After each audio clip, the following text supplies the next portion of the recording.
Well, hello, everybody, and welcome back to No Longer Raw Law Unfiltered. We are now Buckle Up. It's the law. By the way, I have a new banner coming. Hopefully by tomorrow, maybe by Monday. God bless my creative editor. Shout out to you, brother, for working on that. Oh my goodness. I have never been live by myself in the studio yet. We've done a quick live with that umbrella guy, if you all remember. And we did a live with who else was? I think we did one more. Well, Jeremy and George, but it was kind of like a pre-recorded live, which wasn't really a live. But anyway, here we are, folks. We're gonna be having some fun today. I have not been following this Blake Lively versus Baldoni situation for a while, but I think it's time to hop on this train. And especially when we have, I don't even want to make a curated video for this. I want to go over it with you all live. This is a live feed. This is not a pre recorded session. It's actually me here. So hello, Winks and Joey and Kelly. Mimi, good love law. What's going on? Hipster and Steph and Jennifer and DeBob. So you guys know I'm here. I am here. Basically, hey words. Basically, it has come to my attention that Baldoni released a website where he published the amended complaint that was filed yesterday. We're not going to be going over that. That is 185 pages long. I want to go over the juice. I want to go over the sleaze. I want to go over what on earth is he trying to put forth on this website. So on this website, there are two links. One is to the amended complaint, and two is to a what he called a timeline of events. So let's explore that, shall we? Here it is. I may be able to make it just a little bit bigger for you all so you all can see. I think that's better. It is 168 pages, but something tells me we're going to be flying through it. This is part of the amended complaint. This was added to the amended complaint. And this is in Baldoni's own words. The following timeline, he writes, as part of Exhibit A, the following timeline is intended to be read in conjunction with the consolidated plaintiff's first amended complaint, and is expressly incorporated therein by reference. This document provides a summarized account of the sequence of key events. And it starts like 6 years ago. January 1st, 2019, Justin emails Colleen about the book. It ends with us. And the email is a little fuzzy, but he basically writes, "Hello, Colleen. It's such a pleasure to meet you. Thank you. Some quick backstory, my purpose and intention." So basically, he's pitching what he's going to be doing. Baldoni is emailing Colleen. On April 11th, the author, Colleen Hoover, watched director Justin Baldoni's 5 Feet Apart in theaters, and she tells Baldoni, "You are the right person to make this movie," referring to It Ends With Us. So the author is on board. And there's the email.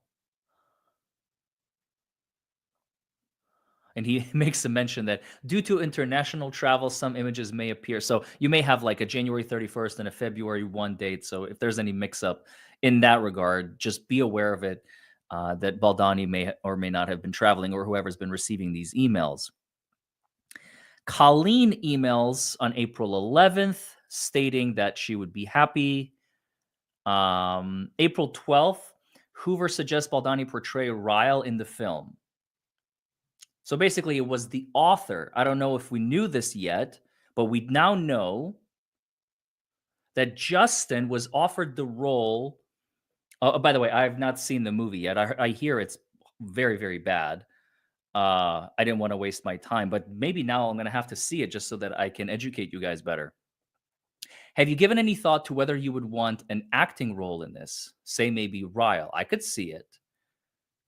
Okay, so she proposes to Justin, how about you play a role in the movie? Justin options the book It Ends With Us from Colleen Hoover on May the 8th. And now we're skipping like 3 years. So I guess three and a half years of work later, on September 16th, 2022, Baldoni connects with a representative from a nonprofit, No More, which raises awareness and acts to end domestic and S violence with the intention of partnering on the film. And the No More representative replies back almost immediately. Wayfarer then partners with Sony. Lively agrees to take a role as Lily Bloom on New Year's Eve on 2022 going on 23.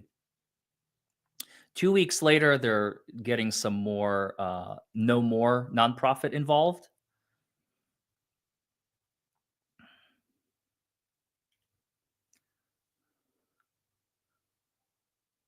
Here it is. Here's some marketing. It was a great meeting with everyone to discuss the vision for the 3-part production, social videos, and initial content. Okay. So they're on board. Pre-premiere campaign. Nationwide Lily Bloom pop-up shops.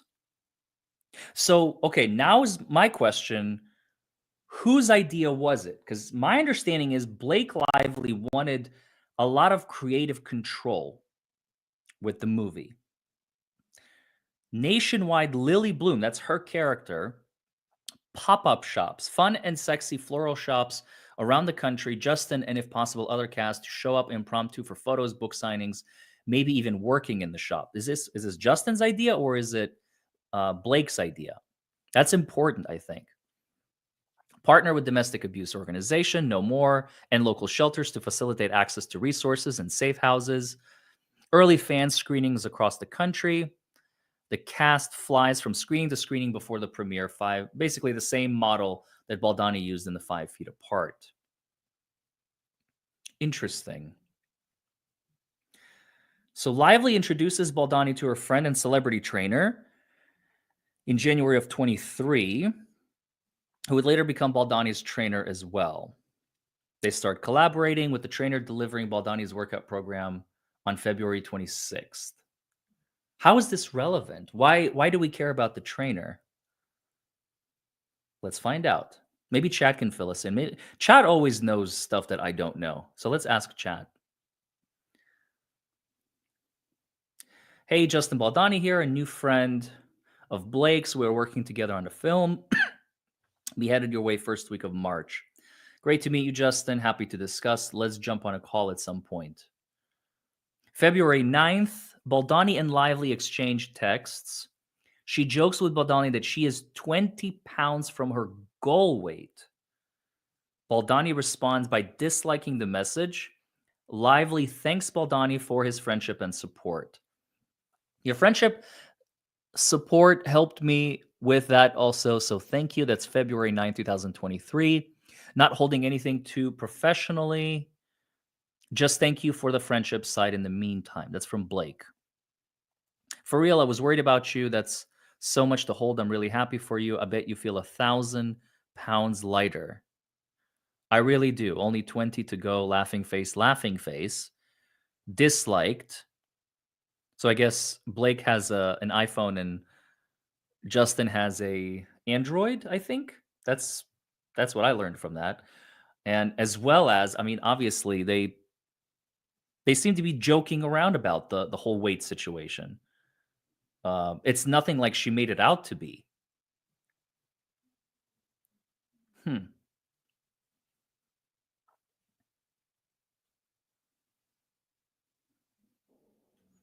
So they were both laughing. They were both laughing at the fact that she has 20 pounds to go to meet her ideal weight that she wants to be at uh, for the movie. By the time the shooting begins for the movie, It Ends With Us. Baldoni begins writing and sending script revisions to Lively, all the while also building rapport with his co star and lead actress. Lively responds, "You're safe here." Interesting. So she's giving Baldoni credibility and credit, indicating he need not worry about the choice of words and could speak freely.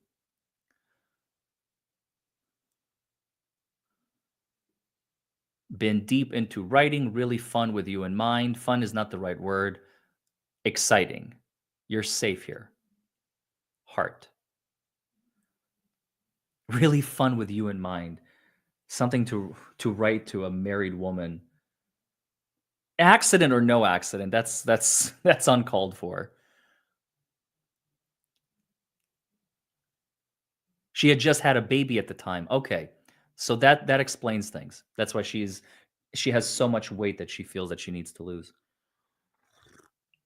On February 17th, 2023, Lively shares her concerns with Baldoni about having her body ready for the forthcoming sex scenes their characters are going to shoot, asking, "What's the chance we can do body scenes at the end of the schedule?" Baldoni tries to reassure Lively that she doesn't need to stress about her body and emphasizes his determination to work collaboratively, with her to ensure comfort. As woke as we both are and work to be, this movie requires a certain aesthetic, writes Blake. It's not always a part of the job, but on this one, it is, and that's great. As much as I'd love to not think about it, it would be irresponsible and also impossible because it's unrealistic to not acknowledge what I need to do. I need your understanding and support. They're very, very appreciated, not just in my experience, but also healing from experiences past. So thank you. We're going to kill it and be so fit that they have to Lola us to look less banging. That's from Blake to Baldoni. He loved that particular message, Baldoni did. Is there any way we can do the body scenes at the end of the schedule? Asks Blake. We will talk through and get creative together and make you comfortable. I just don't want you to stress about your body. It's the last thing you need, says Baldoni, which is reasonable. That's a reasonable statement, especially to a woman who is very, very critical of her body, especially being an actress, being in Hollywood, where everybody is trying to look their absolute perfect. I don't see anything Baldoni did wrong so far, but obviously it's his filing. So let's see what sort of text messages Blake Lively can come up with, or Ryan Reynolds, in the upcoming filings. Baldoni's trainer provides him with a workout program. That's on February 26th. February 28th, Baldoni and Reynolds, so Ryan, now exchange text messages expressing mutual respect for one another. Interesting.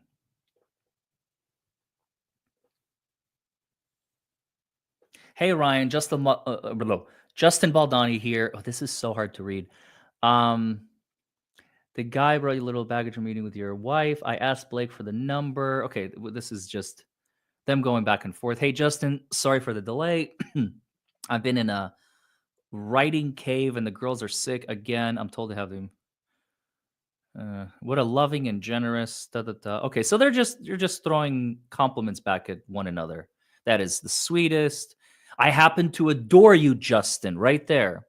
Looking forward to seeing you and thank you again for all you're doing. This is February of, what did I say, 23? That's not even 2 years ago. That's not even 2 years ago. They were like brothers. They were like brothers. That's crazy to me. A month later, on March 29th, Lively shares with Baldoni that she has strep throat. Baldoni offers to send her some amazing gut health protocols that help after antibiotics. Lively responds, please. As a result, he reaches out to his board certified integrative holistic health coach, connects them, saying she's incredible. So he's making connects for her. Could you recommend a probiotic gut rebuilder I can send her? Uh-huh. And we have the text messages here. April 1st, 2 years ago, Blake shows up for an in-person chemistry reads with potential co-stars to play her love interest, Atlas. At the end of the day, Lively sends a message to Baldoni stating, "That was fun yesterday. What a great assembly of people."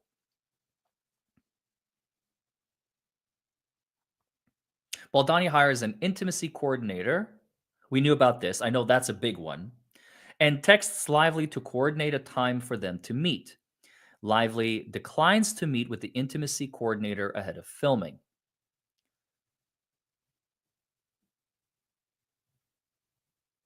Okay, so she delays. That's fine. Whatever, right?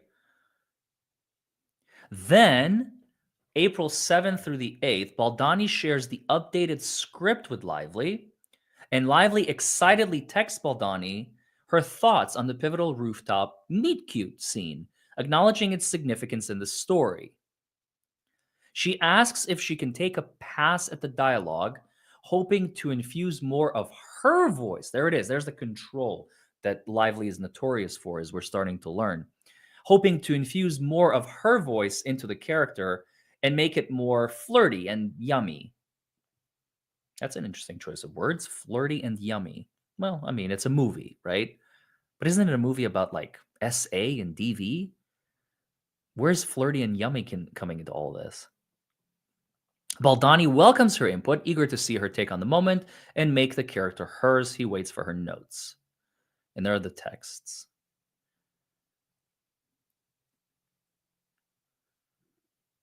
Huh. Interesting. Okay, and then April 9th, that's Easter. Lively shares her notes on the rooftop scene with Baldoni, follows up with a text, eagerly awaiting his thoughts. Happy Easter, what'd you think of the pages? Baldoni responds via voice message note, expressing his appreciation for her passion and edits. While he likes her changes, he envisions the final version landing somewhere between her take and the original. So he's not like totally thrilled, and neither was the studio, because they published Baldoni's version, not Blake Lively's version, in the final release. So on April 12th, Baldoni meets with Lively at her apartment. He meets Ryan, who enthusiastically praises Lively's rewrites of the rooftop scene, which she had sent a few days earlier. And then, as the meeting is ending, a mega celebrity friend of Reynolds and Lively walks into the room and also begins praising Lively's script. And they're not dropping names here, so that's good. They don't want to drag this person into their drama sequence. Although I can't help but wonder who that is. I wonder who that is.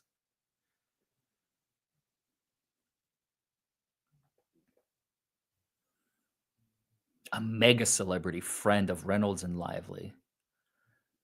Hmm.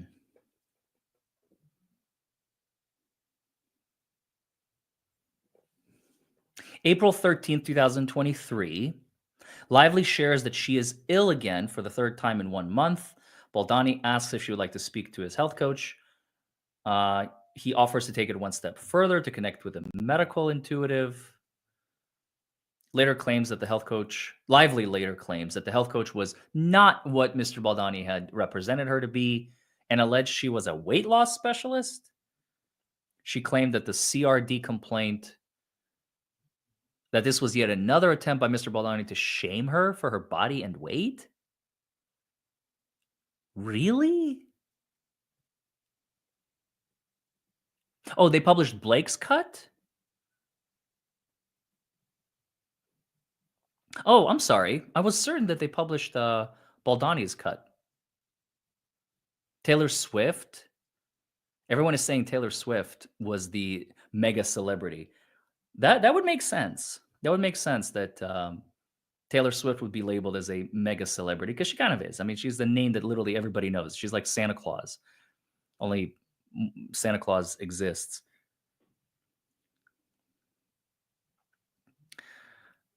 Uh, okay. So on April 13th, Baldoni asks Lively to send him the FDX file of the rooftop scene that she worked on, and Lively emails him that file. They text about script changes and enhancing dialogue for the role of Lily Bloom's mother, Jenny Bloom. Baldoni conveys that he is happy for Lively to share her notes, ultimately wants to run any changes by the scriptwriter out of respect. Lively agrees. In the wake of the meeting, 2 days early in the presence of Reynolds and Taylor Swift, who Lively describes as her dragons in the lengthy text to follow, Baldoni feels obliged to text Lively saying that he liked her pages and hadn't needed Reynolds and Taylor to pressure him, like, relax. I got this, you know. You don't need to just put pressure on me. I know what I'm doing, says Baldoni. He acknowledges Lively's text about her dragons and apologizes for not responding right away. However, he promises to send her a more thoughtful voice note later that evening when he gets home from his plans. Huh.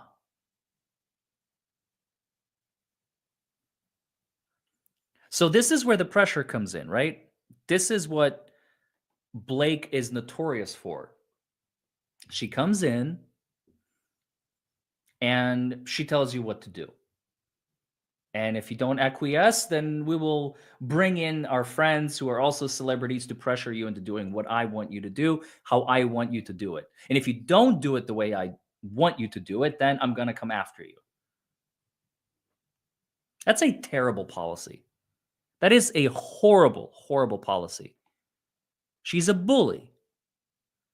She's a bully. Exactly, Kelly.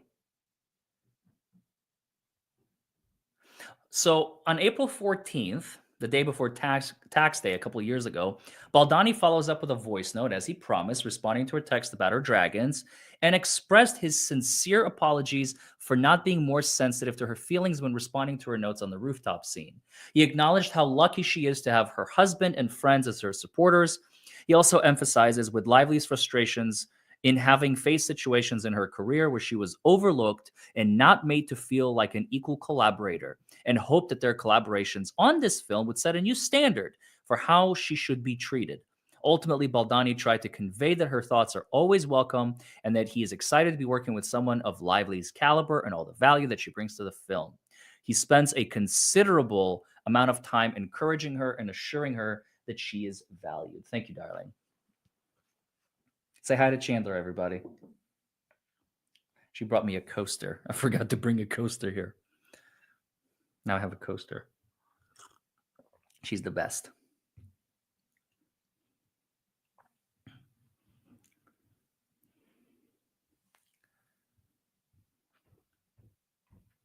Okay.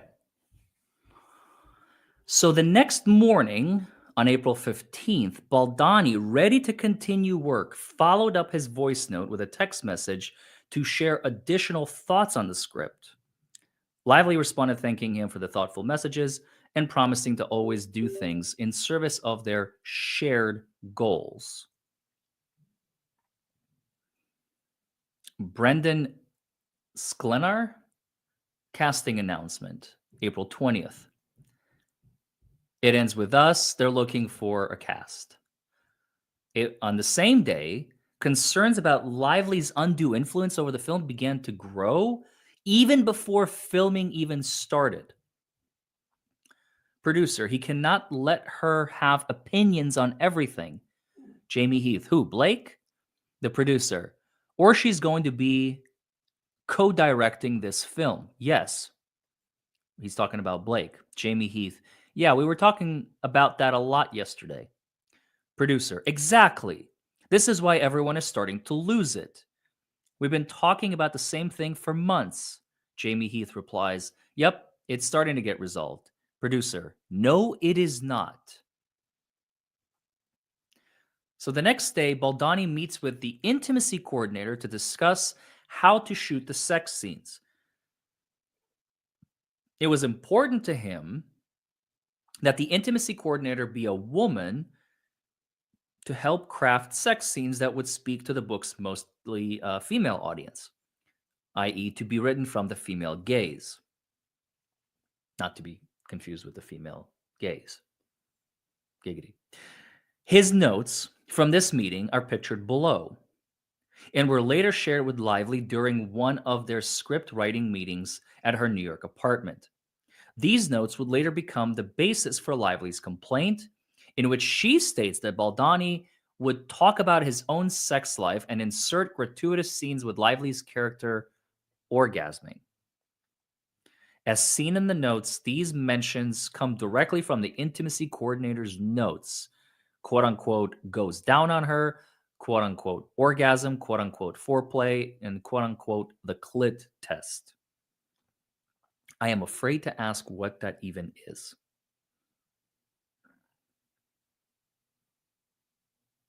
So I'm not going to ask it.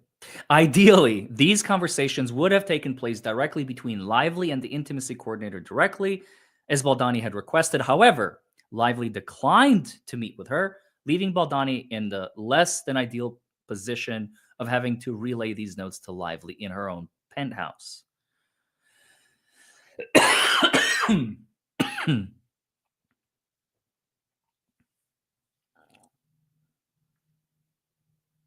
There it is on the bottom right-hand corner. Orgasm, the clit test. Assuming these are the notes of the intimacy coordinator, there they are. And then on April 22nd, in preparation for a lift sequence in which Baldoni's character Ryle would lift Lively's character Lily, Baldoni reached out to his personal trainer, which is the close friend, to ask what Lively weighed so that he could train his back muscles for the scene. Okay, that doesn't seem too unreasonable, I suppose. This was important to avoid injury, not only to Baldoni, who has suffered from lifelong back injuries, multiple bulging discs, and chronic pain, but also to Lively if the lift could not be completed successfully and safely. Lively would later claim in her complaint that this scene did not exist. However, as evidenced by the script pages and also a video in which Baldoni is rehearsing the scene with a body double, the scene was very real. Ryle scoops her up, gently laying her down on the floor. Scoops her up. Yeah, that's picking up, I suppose. Sorry, I have a little bit of a cough. I think my voice is rusty. So please, I'm not getting sick or anything. But thank you guys. Baldoni was then summoned by Lively to her penthouse and greeted by Ryan, who swore at Baldoni and accused him of fat shaming his wife. That was a year and a half ago. Quote, how dare you effing ask about my wife's weight? What is wrong with you? End quote. The tone from Blake and Ryan was so aggressive that Baldoni felt he had no choice but to offer repeated and completely unwarranted apologies for what was a good faith and reasonable question to his trainer, not Lively. Reynolds demanded that Baldoni remove the lift scene entirely. So that's why it was, if it wasn't there, it was because it was removed, because Ryan said remove it. In Lively's complaint, she falsely states the scene wasn't even in the film. That's huge. If it was removed because you asked it to be removed, you can't later go back and say, oh, actually, it never existed in the first place. Well, yes, it did. You asked for it to be removed. That's a huge difference. Suggesting it never existed. Contrary to her attempt to manipulate verifiable facts, the only reason the scene was not in the film is that Lively and Reynolds demanded it to be removed. Are you kidding me? Is this real?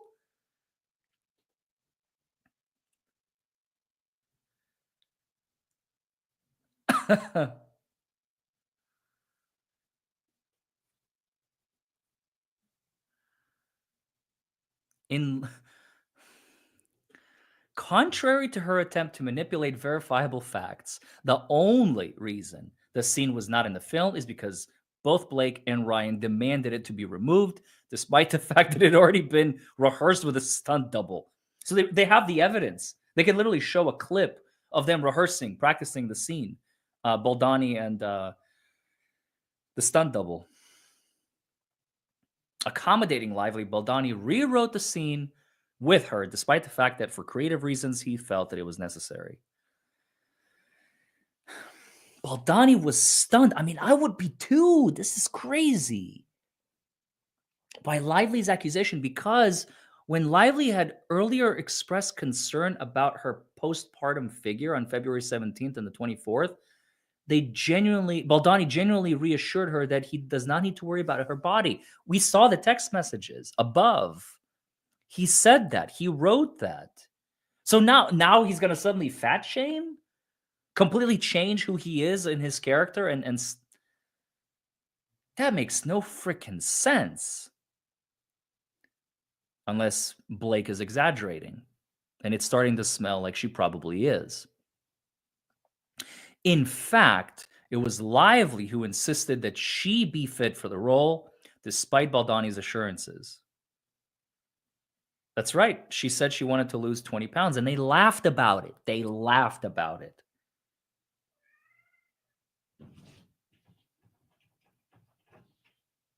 I think my cat is trying to get in here.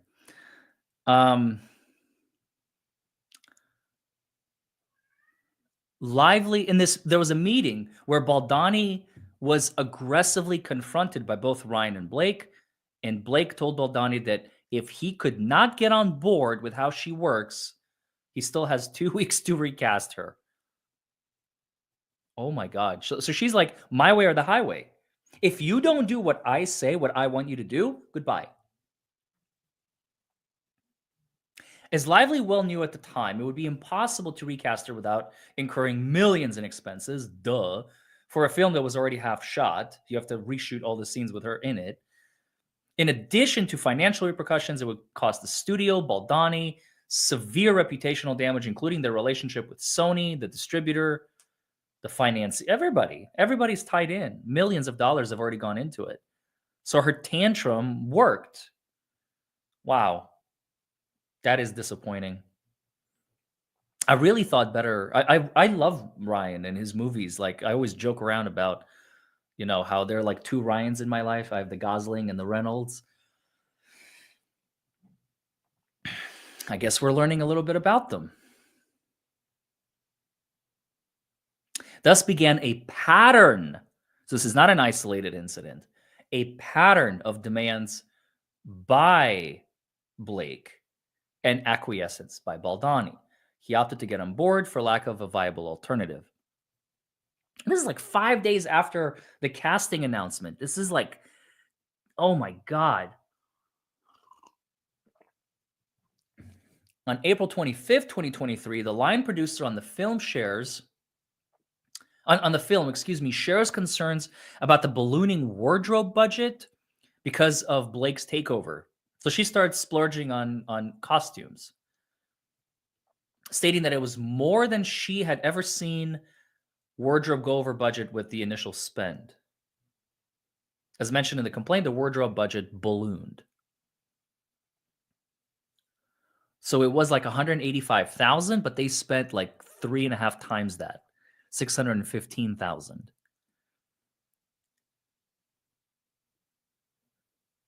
Because they've only shopped for Justin and Blake. They had to reshop everything for Blake after the creative changes, but it's a lot of money. That is crazy. 2 days later, Baldoni feels homesick. His family's back in California. It has been weeks since he has seen his kids. Lively offers to have Baldoni fly with her to Los Angeles and back for the weekend so the two of them can continue working on the script. Well, that's a jump from absolutely like resenting each other. I mean, I guess Baldoni just bent to her will. 6 hours there, 6 hours back. By all accounts, Lively feels at ease. That's the important part. They're trapped in a tube for 12 hours and they're not ripping each other's throats out. By all accounts, Lively feels at ease with Baldoni and is not only willing, but invites him to share an airplane cabin with her and her children.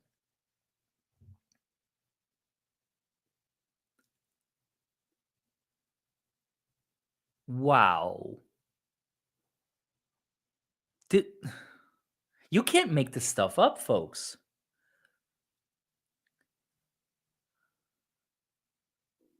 You cannot make this stuff up. April 28th, Baldoni flies to Los Angeles from New York with Lively and her family. For the duration of the flight, Baldoni and Lively work on the script. On April 30th, they return home to or not home, but to New York, where they are continuing to shoot. On May 1st, Lively begins altering the script daily. The frequency of Lively's revisions and input alarms the producers, who anticipate that her interference would persist, quote, every day of the shoot, end quote, and disrupt the carefully planned production schedule. Remember, there was that text message exchange where they were like,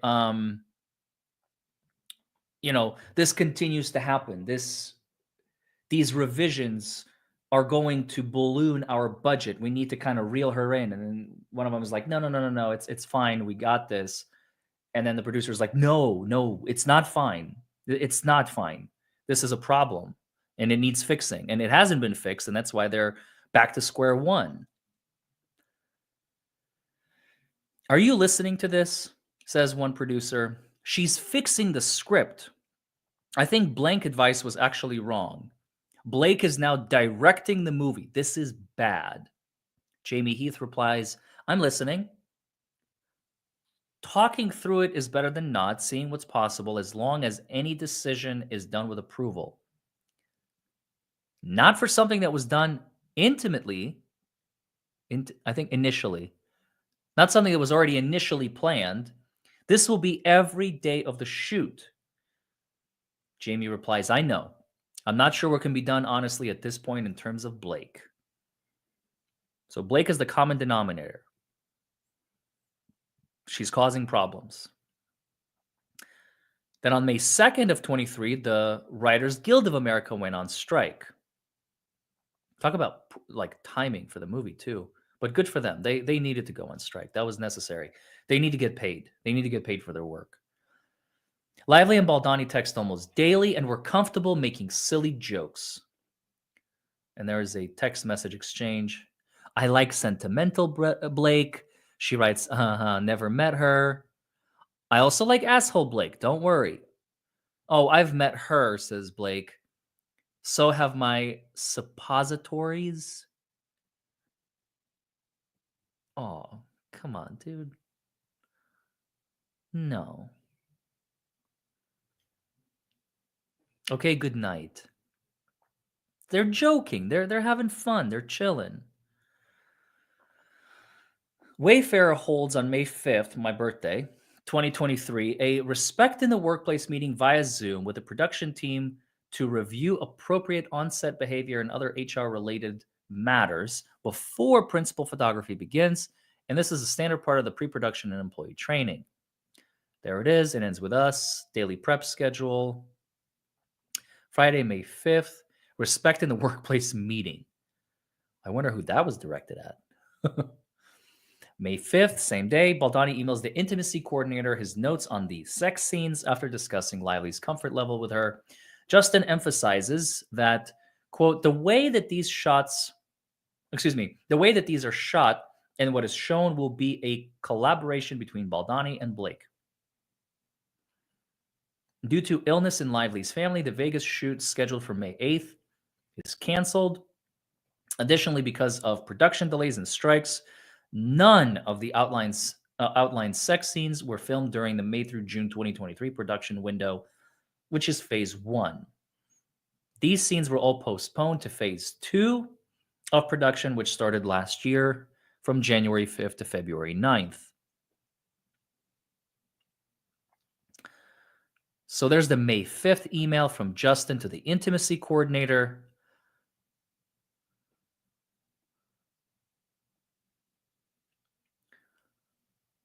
And on the same day as production was set to begin in its first days of shooting in Vegas, a member of Lively's family falls ill. Baldoni shares his prayers, wishes for their speedy recovery.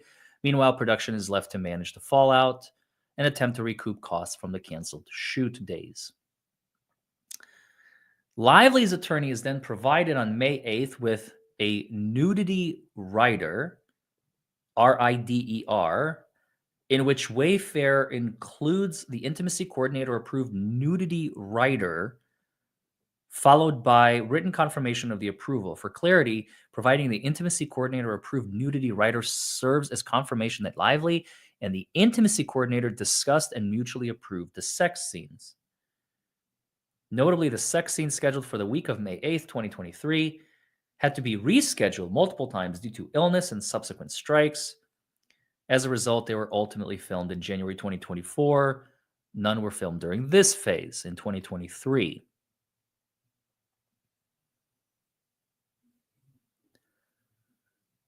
On May 12th, Lively and Baldoni work at her apartment making some script changes. And the first day of production is May 15th.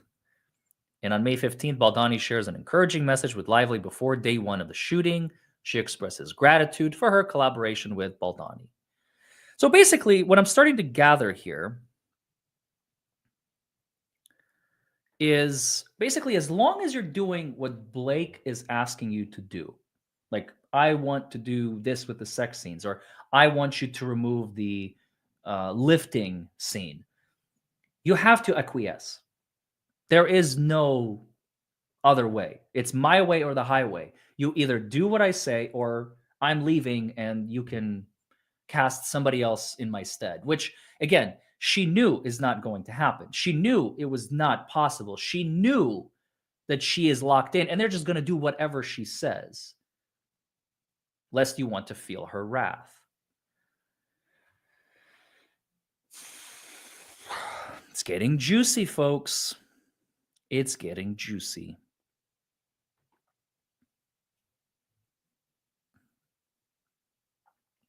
A No More representative who attended the table read the day before shares a message of encouragement with Baldoni, who is then eager to establish a plan to ensure that the film has the greatest impact in supporting victims of DV. On the first day of photography, paparazzi capture and publish photos of Lively in character wearing her hand-picked wardrobe. These images were widely criticized as unflattering and sparked a backlash from Sony.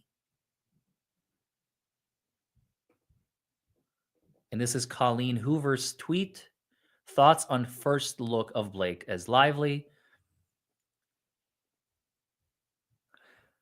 And the replies are as follows. One person says, I never pictured her this homely. They made Blake Lively look older than she actually is, in my opinion. And she's supposed to be playing a younger version. She looks like Mary Poppins mixed with a homeless lady, and she doesn't seem like she'll dazzle like Book Lily basically did. So they're disappointed in the wardrobe choice and the fact that they make her look a little bit older using makeup. Also, what the F is this outfit? I just can't. It would be hideous in any movie. Mom, I want to be Carrie Bradshaw. Mom, we have Carrie Bradshaw at home. The Carrie Bradshaw at home. Okay, all right. That's a little Sex in the City reference for you all. It does look awful. It looks atrocious. I mean, look at that. Look at this. She looks like, I mean, homelessness. That's the first thing I think. This is a woman that doesn't have access to a wardrobe.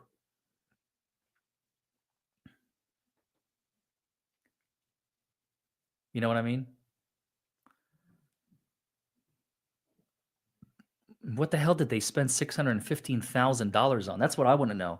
Because how much did that top cost? It's an expensive POS, you know? Like, what is that? Professor Umbridge from Harry Potter. Yeah. So the next day, Baldoni approached Lively in her trailer to discuss necessary wardrobe adjustments and his desire to have more control of the wardrobe decisions going forward. Before this meeting, Baldoni texted Heath saying that he is terrified of saying the wrong thing and asked Heath to send prayers before I go talk to Blake. The meeting lasted an hour and a half, is noted in the Daily Wrap email. Lively's complaint falsely characterized the exchange as a lengthy outburst that delayed filming and caused the crew to wait for hours while Baldoni cried in Lively's dressing room. Baldoni did briefly become emotional during the conversation, but only in response to what he believed was a genuine compliment from Lively, praising his work as a director and actor. Baldoni later realized this was the first of many manipulations by Blake, who in this moment was trying to convince him to continue her autonomy over the wardrobe. Why doesn't that surprise me? She's starting to turn into like not turn. Let me rephrase. She's starting to formulate this vision of a serious control freak who is incapable of letting go. Absolutely fascinating. I had no idea. I had no idea Blake was this bad. I mean, I heard rumors. I've kind of followed this story for the last few months. I remember we were in, I think, Europe when this first broke, but this was like in August of last year, something like that. But yeah. So later that day, Lively texts Baldoni to request another meeting with him and the other producers to discuss wardrobe. Baldoni agrees. After shooting wraps, producers, Sony executive Heath and Baldoni approach Lively's makeup trailer. Heath knocks on the door and is invited in. Present in the room are Lively's nanny, makeup artist, and assistant while she's having body makeup removed. She was not topless, as she claimed in her complaint. She was either nursing or pumping while fully covered. Excuse me. Wait a minute. Okay, so she wasn't topless, but she is either nursing or pumping in front of all these people, including Baldoni? This is someone who is extremely comfortable with Baldoni. Oh, come on. Are you serious?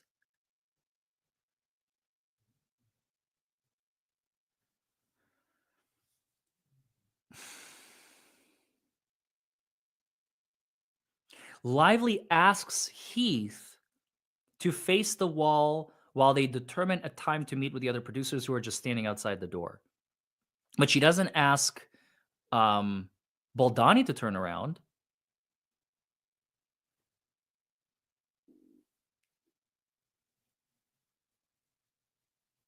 unless he's not in the room.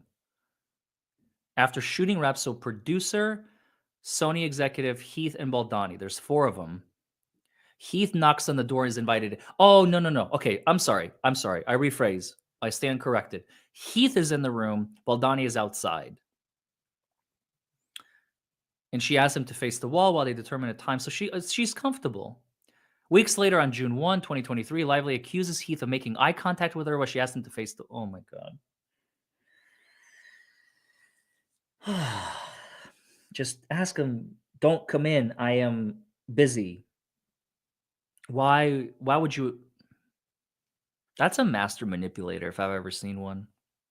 No, no, no. Come on in. I'm going to be able to use this against you in the future if you're not careful and you follow everything I tell you to do.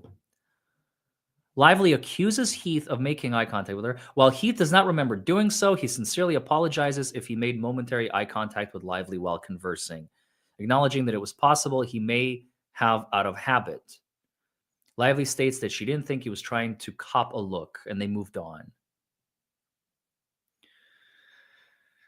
Heath pleads with Lively to consider having the meeting the next morning to avoid her getting home too late and losing shoot time the following day. The conversation in Lively's makeup trailer lasts only a couple of minutes. They agree to meet with the rest of the producers in her personal trailer.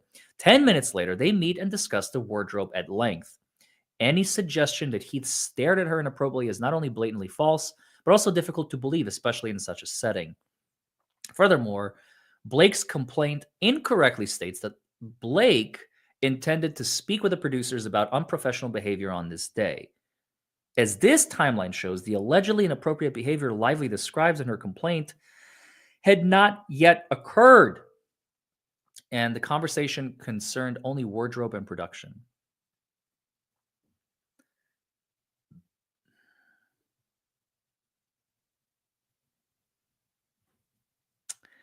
Wow.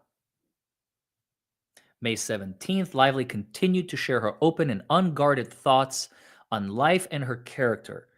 She talks about wardrobe choices, to make her character much sexier. Why? She sends Baldoni the following text, notably. And wait, with those clothes? What? She wants to make her character much sexier all of a sudden with those clothes that we saw earlier? Are you kidding? These clothes? She wants to make her character sexier with this? Is she changing her mind? Do we need to spend more money on wardrobe now because you can't decide, woman?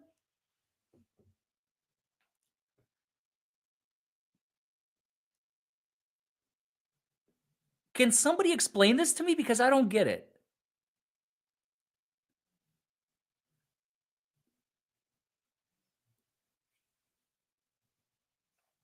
What the hell?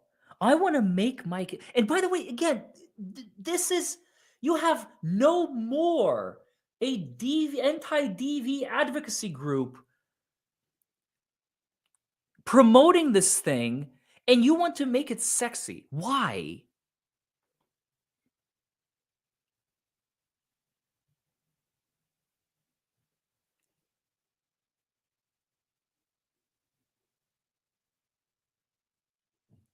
She sends Baldani the following text, notably using sexy, both in person and over text to describe her character. Lively took no issue using the word sexy herself and set the precedent for use of the word being acceptable, as it is in customary colloquial exchanges.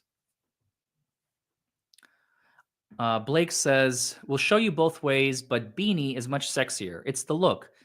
Feels TV without, especially with a crop top in the snow. It justifies the rest of the skin. And also, is a girl I would check out walking down the street because it washes the effort off the rest of the look."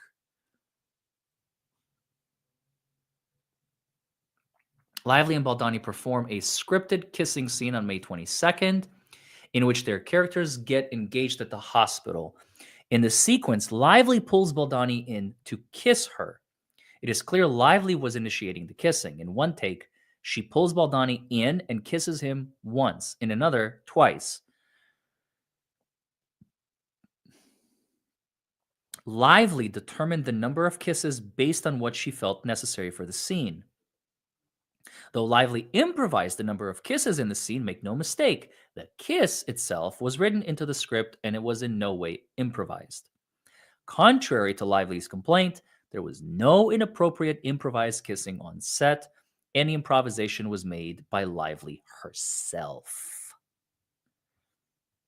And there's a note here: no intimacy coordinator was present on set for this day, as is standard when two professional actors with over 3 decades of combined working experience perform a scene in which only kissing is involved and no other intimacy, such as nudity or simulated sex, is required. Furthermore, during preparations, Lively and her attorneys did not indicate in her nudity rider that she wanted an intimacy coordinator present for those scenes involving only kissing. Instead, in line with industry practice, they focused solely on if there's simulated sex or nudity. She stops herself, realizing, and bends down, kissing his face all over. And that's Lily.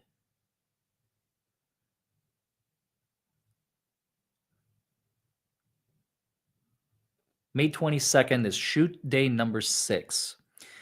Lively prepares to shoot the hospital scene in which her character Lily gives birth. In Lively's December 20th, 2024 complaint, Lively alleges that during a birthing scene, she was, quote, mostly nude with her legs spread wide in stirrups and only a small piece of fabric covering her genitalia, and that there were non essential persons present. This allegation is knowingly false. To begin with, to describe Lively as mostly nude and naked below the chest down is inaccurate. Lively was wearing black briefs and a pregnancy suit that covered her midsection, and her top was covered by a hospital gown, according to Baldoni. Additionally, in Lively's complaint, she stated she was alarmed that Baldoni had hired his best friend as the OBGYN. The actor portraying the OBGYN is an award-winning Shakespearean-trained actor with a MFA in acting from UCLA. In addition to appearing on numerous hit television shows, he has toured nationally with a Tony Award winning acting company and attended Oxford's acting program on full scholarship. Okay, the credentials are impressive. I'll give him that. His engagement was no different than the engagement of Lively's sister, who was hired because she is Lively's sister. Despite their personal relationship, they're both experienced professional actors. Lastly, in her complaint, she states that the set was crowded, chaotic, and utterly lacking in standard industry protections for filming nude scenes. For one, Lively was not nude, nor did the set diverge from industry standards. Further, a closed set protocols were followed every day on set. Here's a note here. Lively alleges that Steve Sarowitz was present for the filming of the birthing scene. This is entirely false. He arrived later in the day after the birthing scene had already been shot. And there it is. It ends with us. It's a closed set, crew call, rehearsal, shoot call. There it is. There's the sheet. No visitors on set without prior approval. No personal cameras on set. No forced calls. There you go. So her allegations are patently false. Blake's allegations. How did we get here? Like, that's what I want to know. How did we get to such a crap show? Fill me in, chat. I'm curious. May 23rd, 2023. At the end of shoot day number 6, the previous day, Baldoni praises Blake. In turn, Lively expresses her regard and appreciation for Baldoni while acknowledging she could be difficult and critical of others. So, you are amazing today. And Blake replies, thank you. I do appreciate it. I'm just a ball buster, but it means a lot to me. I care a great deal and always want to deliver. So she admits that she's a ball buster. Okay, that's fair. You know, that's the whole a-hole Blake that he was talking about earlier. You were terrific, Blake says to Baldoni. I'm proud of everything we did today, but really every day. And he says, thank you. So they're on good terms in May of 2023, even though they had that little faux pas just a few weeks prior as they were getting ready to shoot. On shoot day number 7, Baldoni, during a scene in which the cast is wearing loose-fitting onesies, attempts to give Lively directorial feedback regarding the wardrobe and encourages her to remove her coat to reveal her onesie to match the rest of the cast, who are also dressed in onesies. But in Lively's complaint, she alleges Baldoni used the word sexy in a tone that made her feel ogled and exposed. However, Baldoni, as the director, noted that the look would be sexy, referencing the wardrobe for the scene and not Lively personally. And didn't she ask for it to be sexy? She's the one who used that word!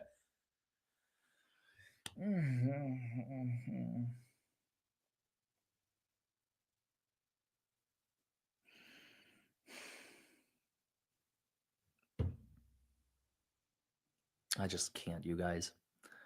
Lively previously mentioned verbally and in texts that she wanted her wardrobe to be sexy. His statements were immediately followed by a gesture indicating that Lively had something in her teeth and a request for someone on set to get a toothpick. This exchange, all of which was captured on camera, was bookended by Baldoni's immediate recognition that Lively appeared offended. Baldoni offered multiple apologies to her moments later, despite the fact that he was merely doing his job.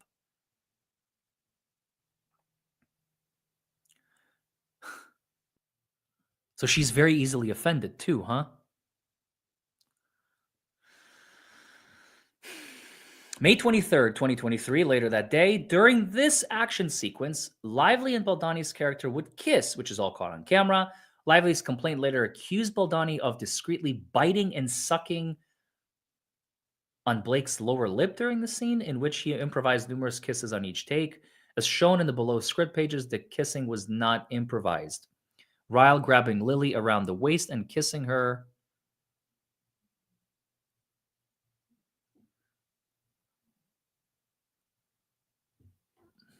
Wow.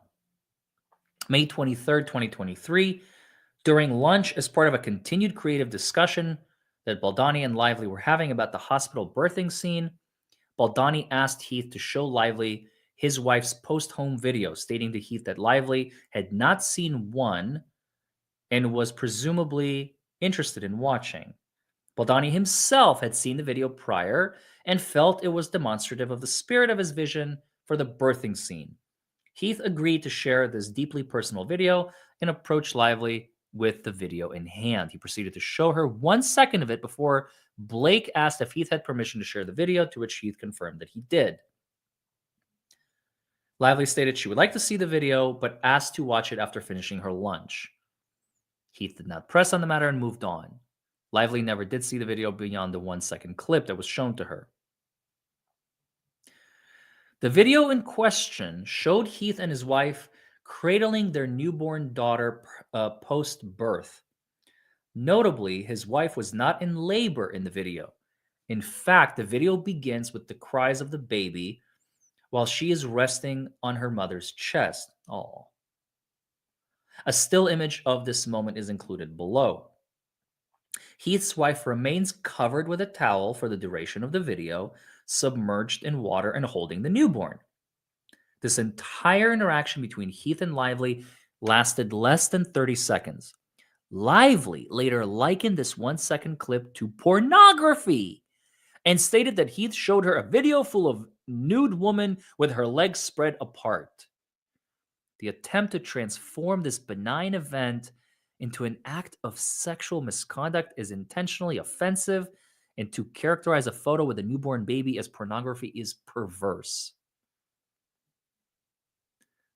I mean, look, it's a very personal video, no question about it. But this is not pornographic. Get out of here, lady. I'm talking to you, Blake.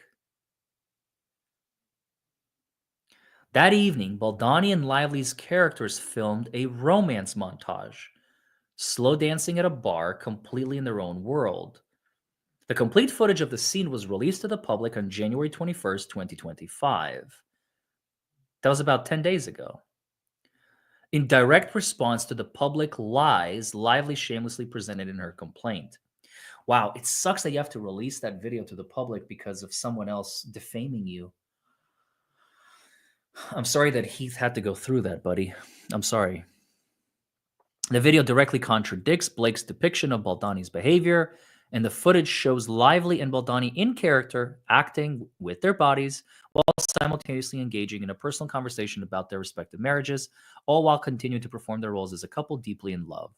A script expert is included below.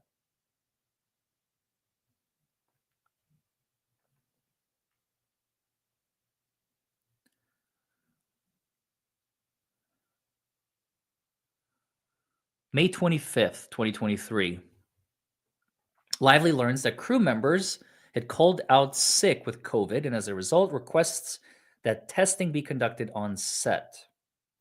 Despite the return to work agreement expiring, which laid out COVID protocols, there was still a remaining SAG protocol. Contrary to Lively's complaint, which states that Wayfair failed to implement COVID protocols,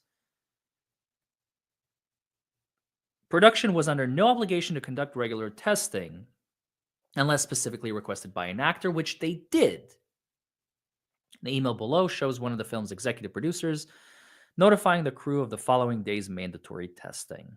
That's May 25th at 8:30 p.m. And later that evening, Blake informed production that she herself had become ill. Production offered to send someone to her house to test her family, but she said no. She did not return to production until June 1st. How much money are you all willing to bet that she just didn't want to come to set because she didn't want to get sick? Based on everything I'm learning about Blake from all of this, I wouldn't be surprised if she's like, you know what, I'm just going to come back in a week when the storm passes. The storm being the wave of COVID that everyone was getting sick with.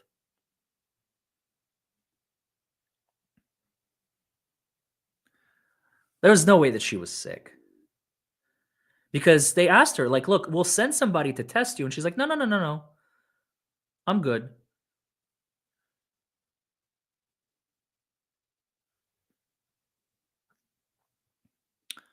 Contrary to Blake's complaint, which stated that production deliberately withheld COVID cases from her, production was not obligated to inform Blake, nor were they aware of any crew members in her close proximity who had tested positive for COVID. This just keeps getting better and better, folks. May 26th, Baldoni texts Lively to let her know he is committed to making things run smoother across the board.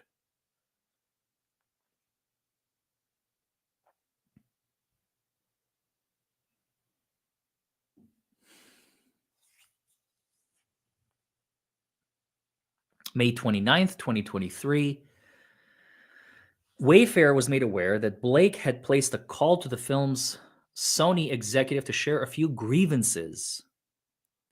So the sexy comment, the birth video, which was not a post home birth video, and the ad, the first ad and the second ad. While Donnie and Heath were told that during the call, the Sony executive asked Blake if she wanted to take any formal action regarding the remarks, Lively said, "No, I'm not interested in pursuing anything formally. I just want you guys to know." Following the conversation, the Sony executive informed Baldoni and Heath of the narrative, and they were completely stunned, both of them, by the framing of the events. In her later complaint, filed more than a year and a half later, Lively distorted the nature of this call to Sony. She claimed that she had contacted the Sony executive specifically to file an HR complaint and was told that Sony was powerless to act. This account is highly dubious, as Lively's pattern of successfully getting her demands met makes it difficult to believe she would have been dissuaded so easily. Like, "Oh, we can't do anything. Oh, okay, cool. All right, see you later. Bye." From pursuing formal action if she was truly her true intent to do so. Moreover, Sony immediately informed Wayfarer and stated that the complaints were not sexual in nature, that Lively did not want to file a formal complaint, and that she simply wanted to bring it to their attention so that they would be more mindful going forward. Certainly, had she filed a complaint, Wayfair would have formally addressed any issues. Wow.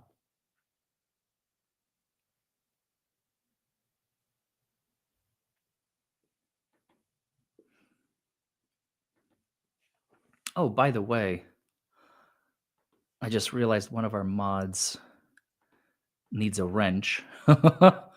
I'm sorry, buddy. What happened to your wrench? Did you create a new account or something?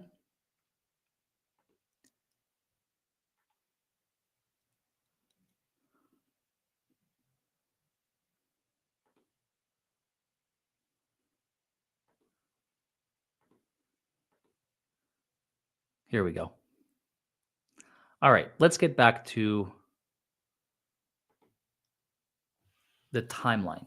So, on May 30th, 2023, Baldoni, reflecting on his conversation with Sony executive number one on May 29th, the day before, regarding Lively's framing of the sexy comment in the birth video, decides to draft a note for Lively in an effort to rebuild rapport and clear the air. However, Baldoni also sensed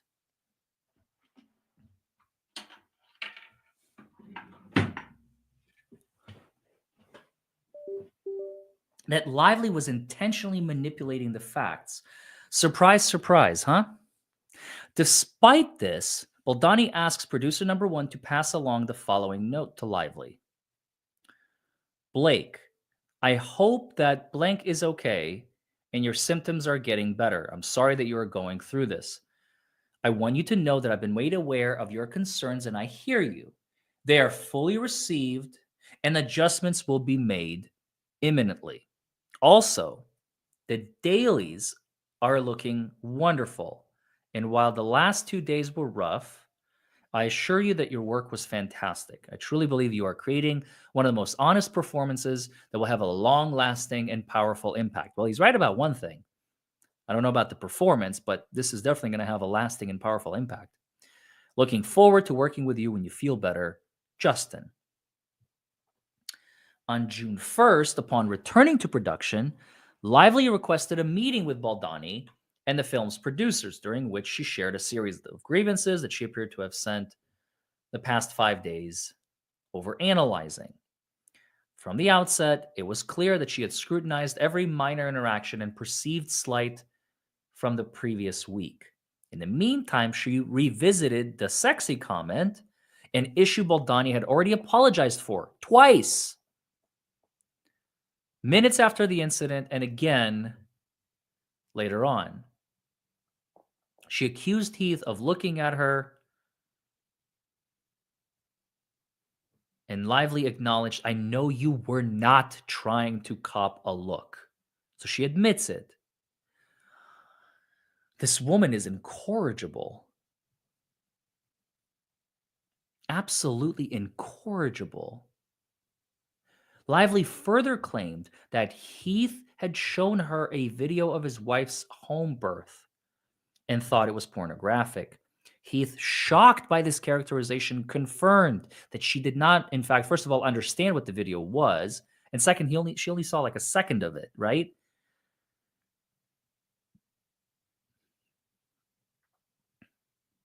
He wanted to confirm, you understand, this is a post-birth recording of his wife and newborn daughter. He also explained that Baldoni had asked him to show the clip to Blake as part of a creative discussion and that Lively actually had not seen it. Exactly. Despite this explanation, Heath again, I mean, this woman is just like, oh, I'm sorry, I'm sorry, I'm sorry, I'm sorry. Oh my God. She reminds me of my ex-girlfriend. Whew. If your significant other will not apologize for anything ever, run. I'm just saying. Just remember this. Because I remember in my previous relationship, I always had to initiate the apology. There was never like, hey, I'm sorry, Larry, da da da. I always had to say, hey, I'm sorry for something I never even did, because I knew the minute I would apologize, it would trigger an apology from her. And that's the only way I could ever hear her say the words, I'm sorry.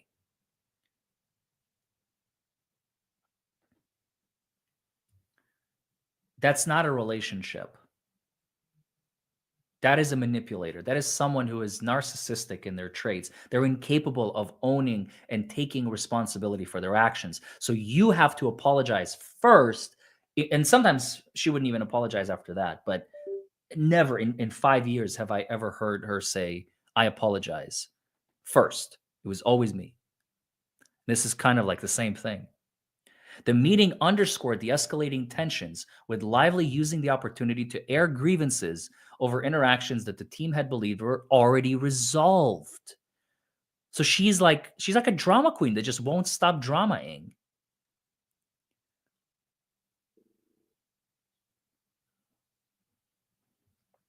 After sharing her thoughts during the meeting on June 1st, Lively Blake was still comfortable inviting Baldoni to her trailer to rehearse lines together while she pumped.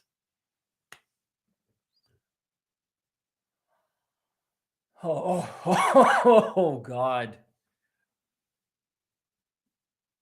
I'm just pumping in my trailer if you want to work out our lines.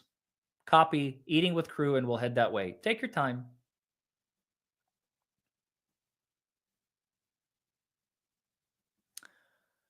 Wow.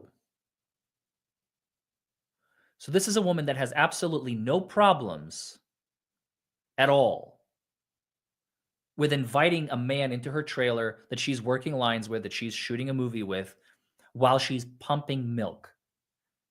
Okay, that's fine. And now to go back and say, well, I'm offended by the way you characterize this is sexy. And this is someone who would be like, look, I don't even want you 5 feet away from me, especially in my closed trailer to rehearse lines.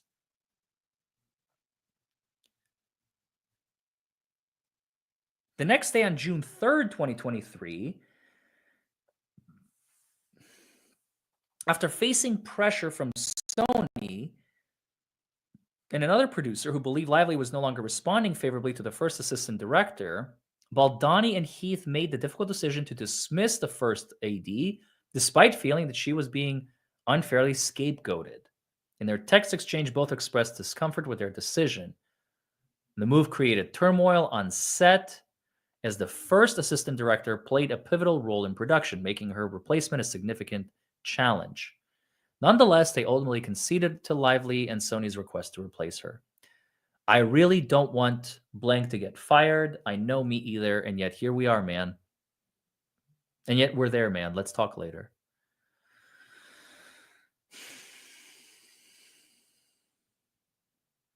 That's Baldoni and Jamie Heath. So on the same day, Heath informs the first assistant director that she's going to be replaced.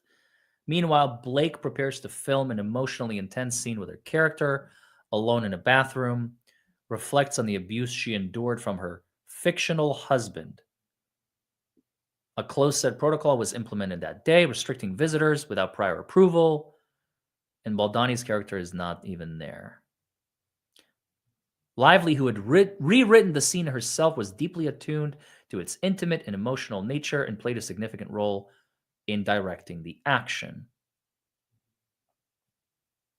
Again, closed set.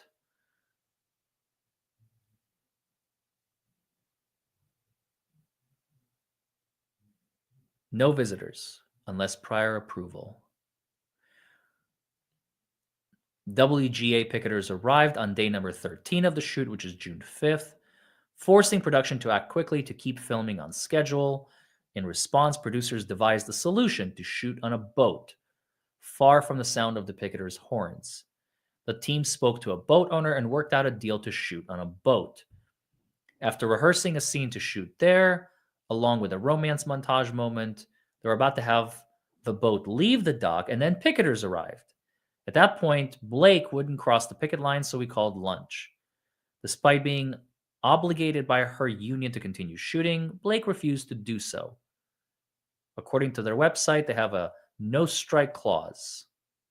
The union agrees that during the effective term thereof, it will not call or engage in a strike affecting motion picture production against any producer signatory hereto.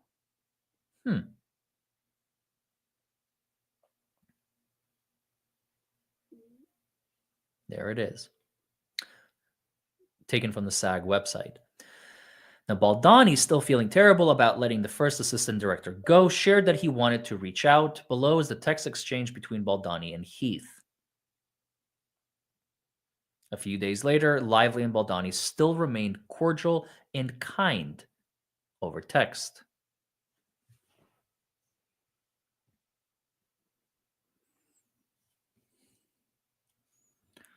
Can I get you anything? I'm good. Thank you, though. I'm getting you a hot matcha. Do you know what Brandon likes? He likes lattes. Thank you. Actually, he wants a regular coffee. So they're exchanging pleasantries, niceties. On June 10th, recognizing it had been a tough week with multiple production shutdowns due to picketers, Baldoni sends a text to Lively. I want to thank you for giving this week 110%. I know it's been hard. Also, have your partner gone and feeling exhausted. And Blake replies, I appreciate your empathy. And I give it in return. You're in the same boat. Lively asks Baldoni for access to the dailies via text messages a few days later. And on June 14th, 2023, Baldoni shares with his production team Blake's unorthodox request to see the dailies. Concerned about Blake's tendency to overstep and take control, Baldoni consulted his production team on how to respond best. The team unanimously advised against granting her access, fearing she might start to edit the movie and dictate which takes to use. Like she'll become the role of a director at that point. A concern that ultimately proved accurate. However, as a gesture of goodwill, Baldoni chose to compromise. You see a pattern here? There's a pattern here. He chose to compromise by sending her a curated 5-hour excuse me. Yeah, 5-hour playlist instead.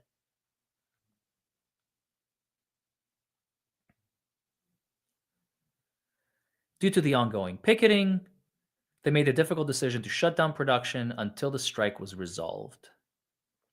That was on June 14th.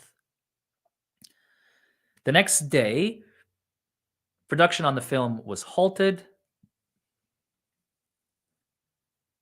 and production was notified that the WGA had agreed not to picket their set, allowing filming to continue.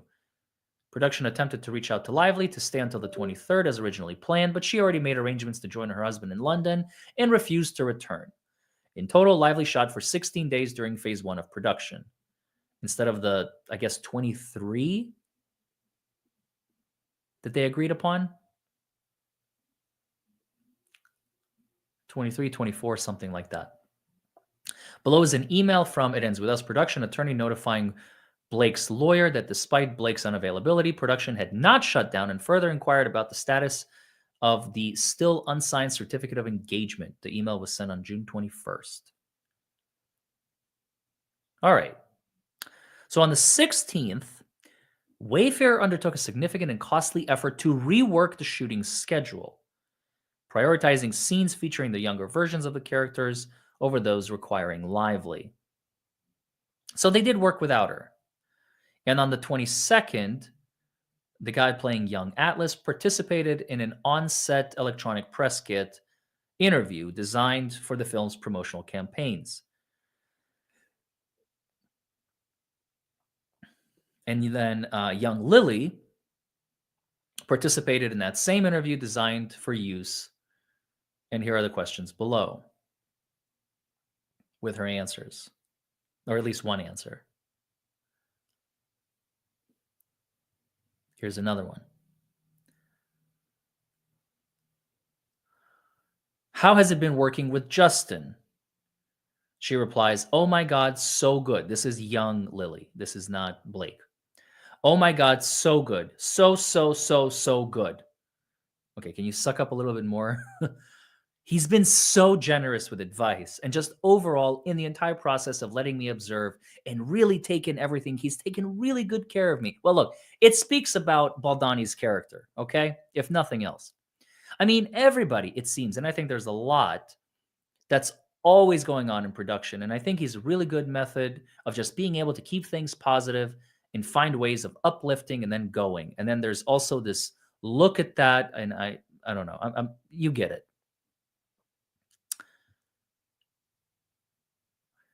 They shared these sentiments regarding their working experience with Baldoni prior to spending time with Blake during the promotional tour of the film. On June 22nd, Brandon Sklenar participated in also another interview designed for use in the film's promotional campaign. Again, saying his thoughts on working with Baldoni, Justin's passion and his intentions behind the film, I think, was one of the biggest things for me because he does have such a strong intention and you can feel it when you speak to him about it. So, positive things. Jamie Heath, our producer, he's just such a lovely guy. Justin is so warm and there's no tension, says Brandon. So, positive things. Lively checks in from London to send well wishes and requests access to select scenes that Baldoni had prepared on June 26, 2023, and they continue to remain in open communication with one another. Here are the text messages.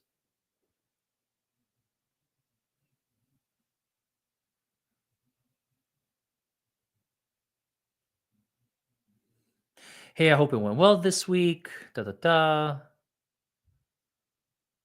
So everything's positive. Final day of shooting phase 1. Production goes into hiatus until a WGA and a SAG strike is resolved.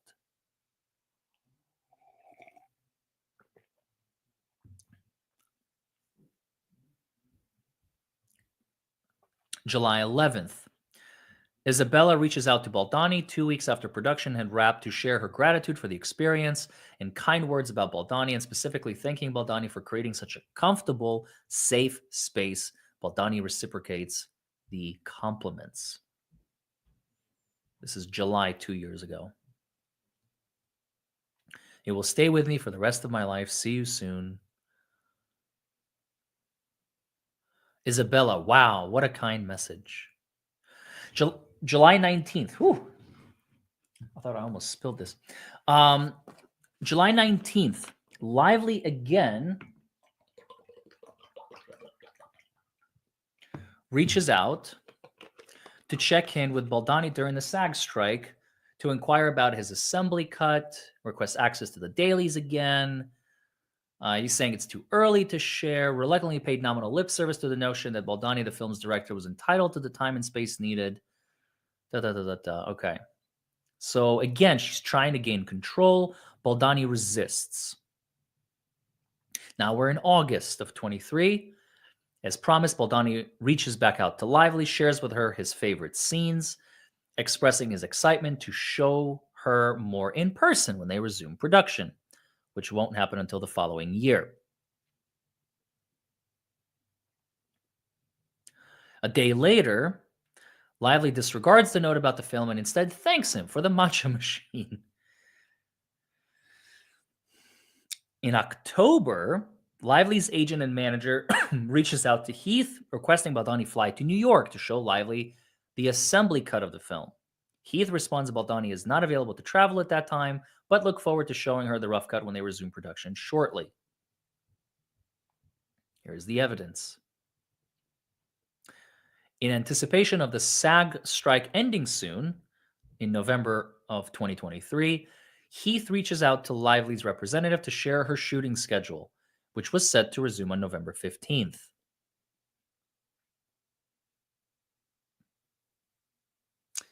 Again on November 9th, Heath reaches out to Lively's lawyer about getting aligned, informing her the production was on the ground in New Jersey and eager to get started. On the very day the strike ends, Baldoni, the studio, and the producers are eager to resume production. However, their plans are disrupted by an unexpected email from Lively's lawyer. The email contained a 17 point list of non-negotiable conditions. Here we go. That Blake demands must be met before she returns to work.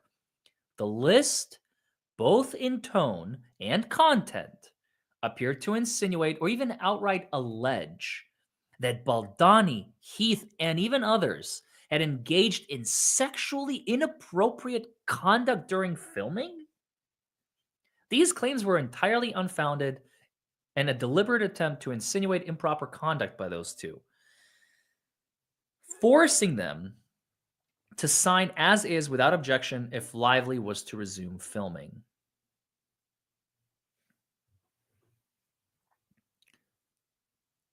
Unfortunately, I can't zoom in. It's really blurry, but you guys can imagine what she wrote in there.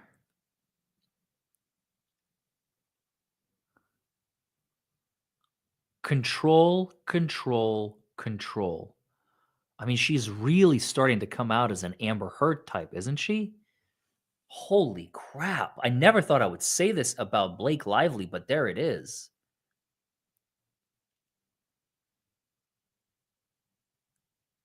I think somebody in the chat even said, and I was kind of hesitant, but now I don't hesitate at all. She's like an Amber Heard 2.0. She's like another Meghan Markle with damage control with her PR. The cupcakes. Oh my God. Ryan's posting of the cupcakes. Did you guys see this on Twitter?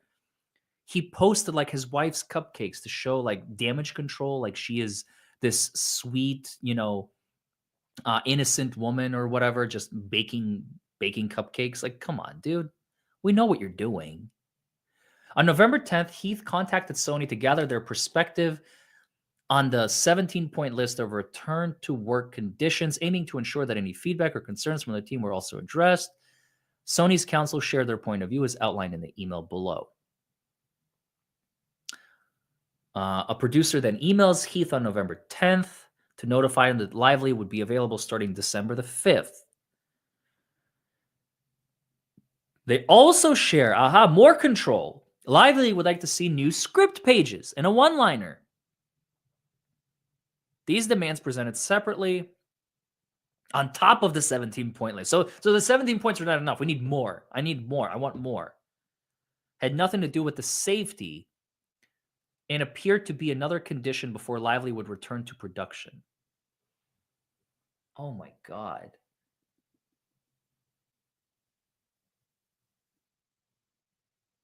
She's like the female Edward Norton of Hollywood. They were further addressed in an email between Wayfair's attorney and Lively's attorney the following day.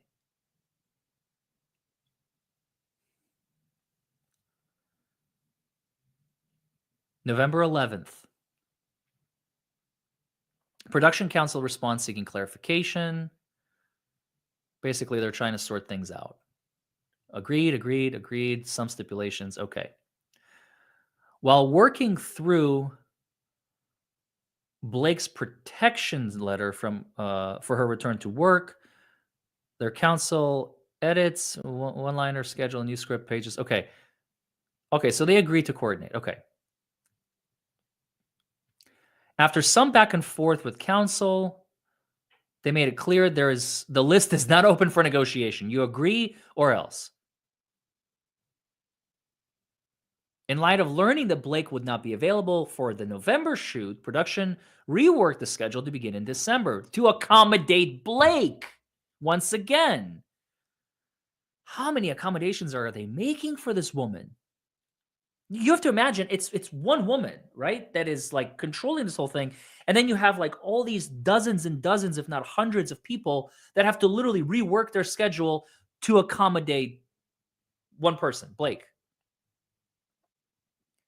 And Heath shared a bunch of things with her. Sony executive notifies that Lively finally approved the A-list producer and introduces him to Baldoni and Heath. November 22nd, despite working around the clock to meet the December 11th shoot date, Blake was ultimately unavailable and production was once again rescheduled to start in January. The production office was notified, shut down, and set to resume mid-January. There's the email. Again, to accommodate one woman's wishes. I'm getting exhausted just reading this. Like, I feel like I'm on set. Like, I'm waiting for Blake to get here so I can get started, you know? I'm not joking. It hits home. Like, I can feel it. I can feel the tension. Baldoni emails his team of producers with notes on the revised script expressing sadness and frustration over Blake's takeover of the film that they had spent years developing, writing, and funding. Having no energy left to fight, he reluctantly declares he was waving the white flag and submitting and would give Lively 98% of what she wants. He also conveyed serious concern over handling the intimacy scenes given the accusations. Yeah, I would too. Are you kidding me? Baldoni asked his production partners for guidance, saying he's rightfully afraid. Like, I don't know what she's going to do to me. Creativity is impossible in an environment shrouded by fear. Duh. A producer is just, well, thank you for the breakdown. We really appreciate it. But like, I love Hollywood. They talk about how much they appreciate the words, but they don't do anything about it. That's Hollywood for you. Poor Justin. Oh my God. I had no idea it was that bad. I mean, I knew it was bad. I didn't know it was that bad. Blake emails Baldoni to request a meeting in her apartment to start production ahead of the start of production January 4th of 2024. I think that's a typo.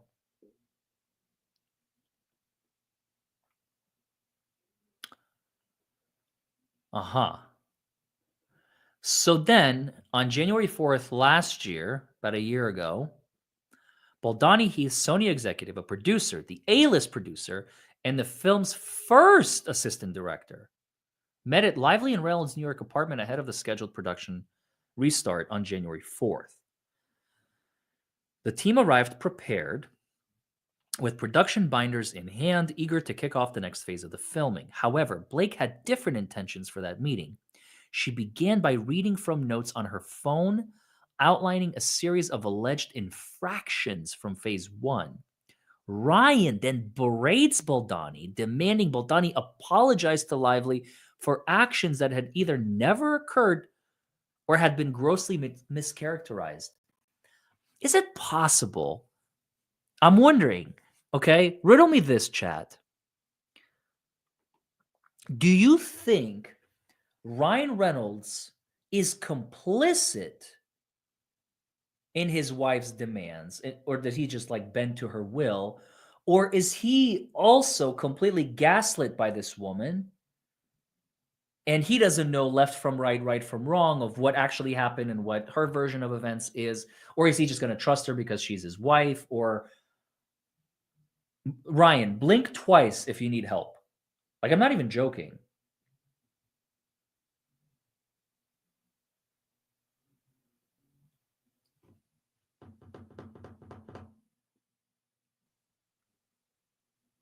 How many of you think he's complicit?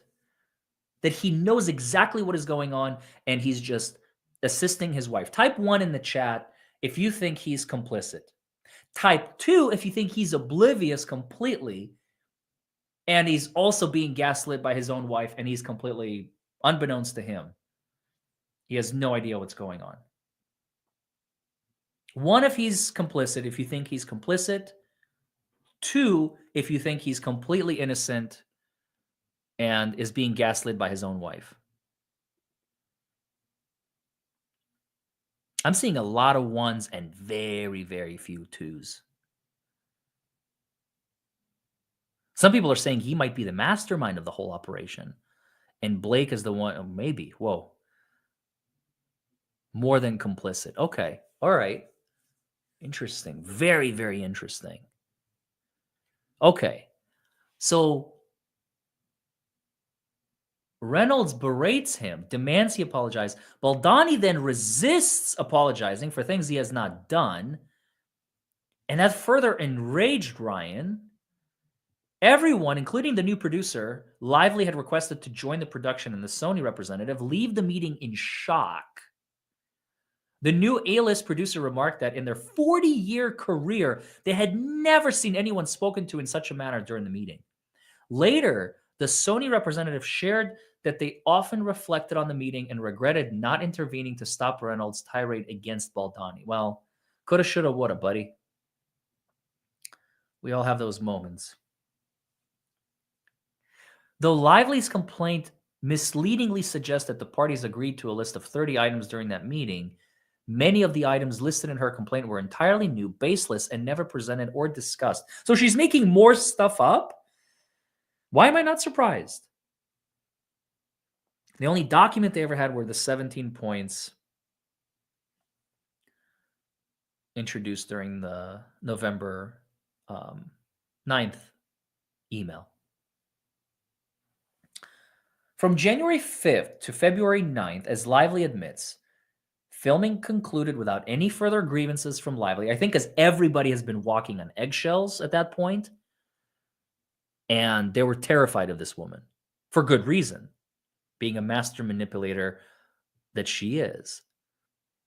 The parties agreed to implement and follow the protections for return to production to ensure that the film could be completed, marketed, and released safely and successfully. And it was. They resumed on January 5th and concluded on February 9th. They considered it a resounding success. That is until it premiered. Those are my words. They're not written there. When it premiered, it flopped. At the end of February last year, Baldoni starts his first day back in the edit bay with his 2 editors. A couple days later, they are informed of Blake's request made through the A-list producer to join Baldoni in the editing bay. She also expressed that she had limited time before leaving to shoot her next film in April. If she could not be involved in the edit with Baldoni, she could not promise to promote the film. So if you don't let me edit, I won't even promote it. She infringed on the protected editing time. Oy, oy, oy, oy, oy. Baldoni sends a group text to Lively on February 25th to inform her that he still needs a couple of weeks to get the film into presentable shape. He proposes having Lively join the editing process the week of March 18th. Lively responds that she would like to be in the passenger seat with him and wants to get started as soon as possible. And then Baldoni sends a text message to his editors to let him know what's going on. And they're replying, "Oi!" And stick to it. Like, oh my God, we got you. We support you.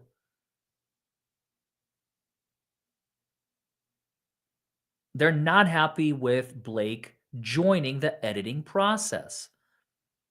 The next day, he tells her to her request to be in the passenger seat,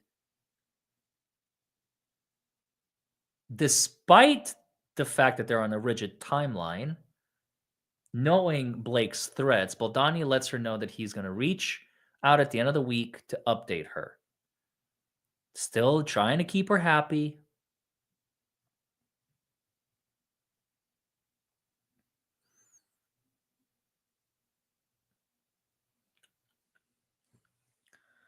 Baldoni and Heath connect with senior Sony marketing executive to determine the best path forward with Lively regarding her desire to be involved in the edit and how they can all stay aligned.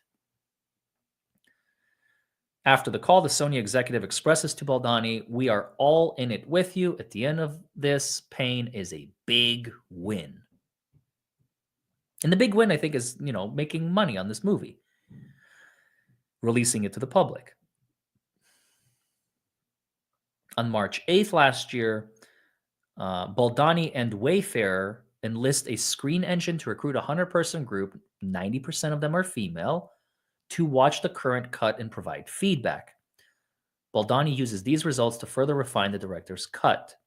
He shares the results and scorecards with Lively ahead of their planned collaboration in the edit. This is not the official audience test screening. Baldoni shares the assembly cut of the film with Lively the following day on March 9th and informs her about the mini audience test screening in these text messages.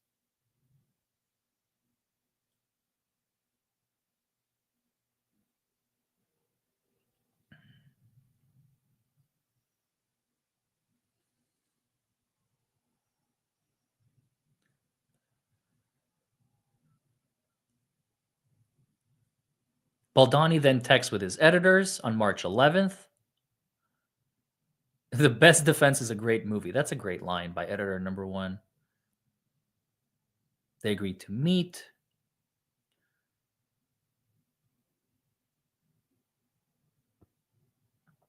Lively watches the assembly cut, informs him that the A-list producer that she's not going to be joining the edit today, but will instead join the following day. So on the 12th of March last year, she joins and she shares 7 pages of notes. And they spend hours implementing her notes, despite Baldoni not agreeing with all of them. The next day, despite sharing 7 pages of notes and requiring Baldoni and the editors to incorporate them, Lively did not show up for day 2 in the edit with Baldoni. Oy, this woman is a complete menace. She just throws in, like, I need you to do this. I want you to do that. And then she just doesn't show up when it's her job to show up and be present. If you're going to be making edits, you have to be present. You can't just like Zoom call them in. You know what I'm saying? This is Hollywood. This is not how they do things.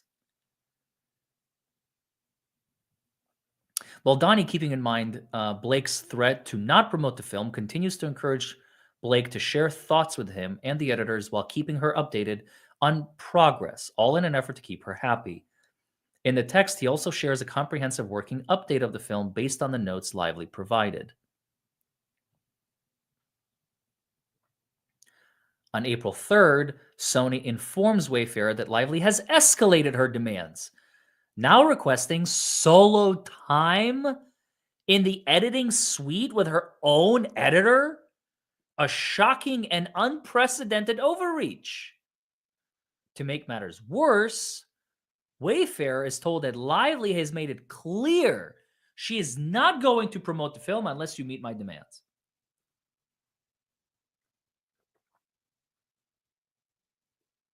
Knowing full well that the failure of the lead actress, Blake Lively, and It Ends With Us, to promote the movie is going to be detrimental, obviously.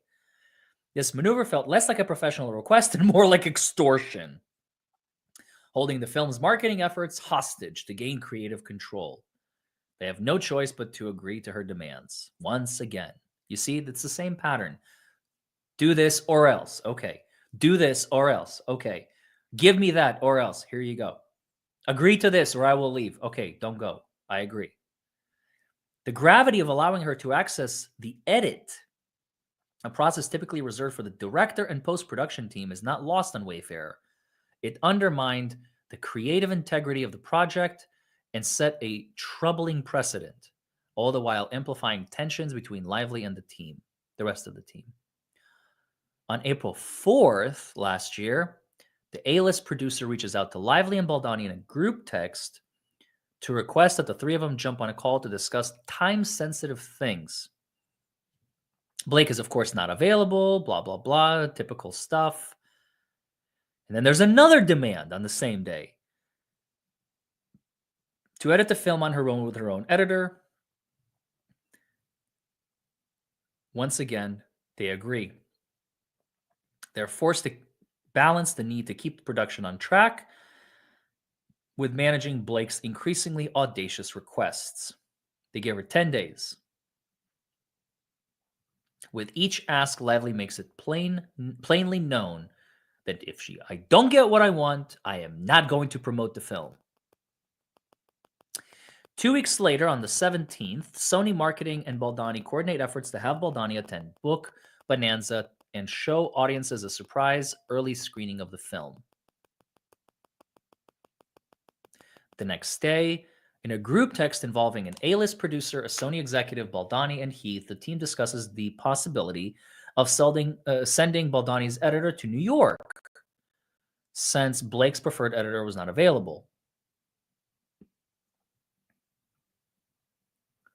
Baldoni's agreement was purely a concession to move forward, not a reflection of his confidence in or the approval of this decision.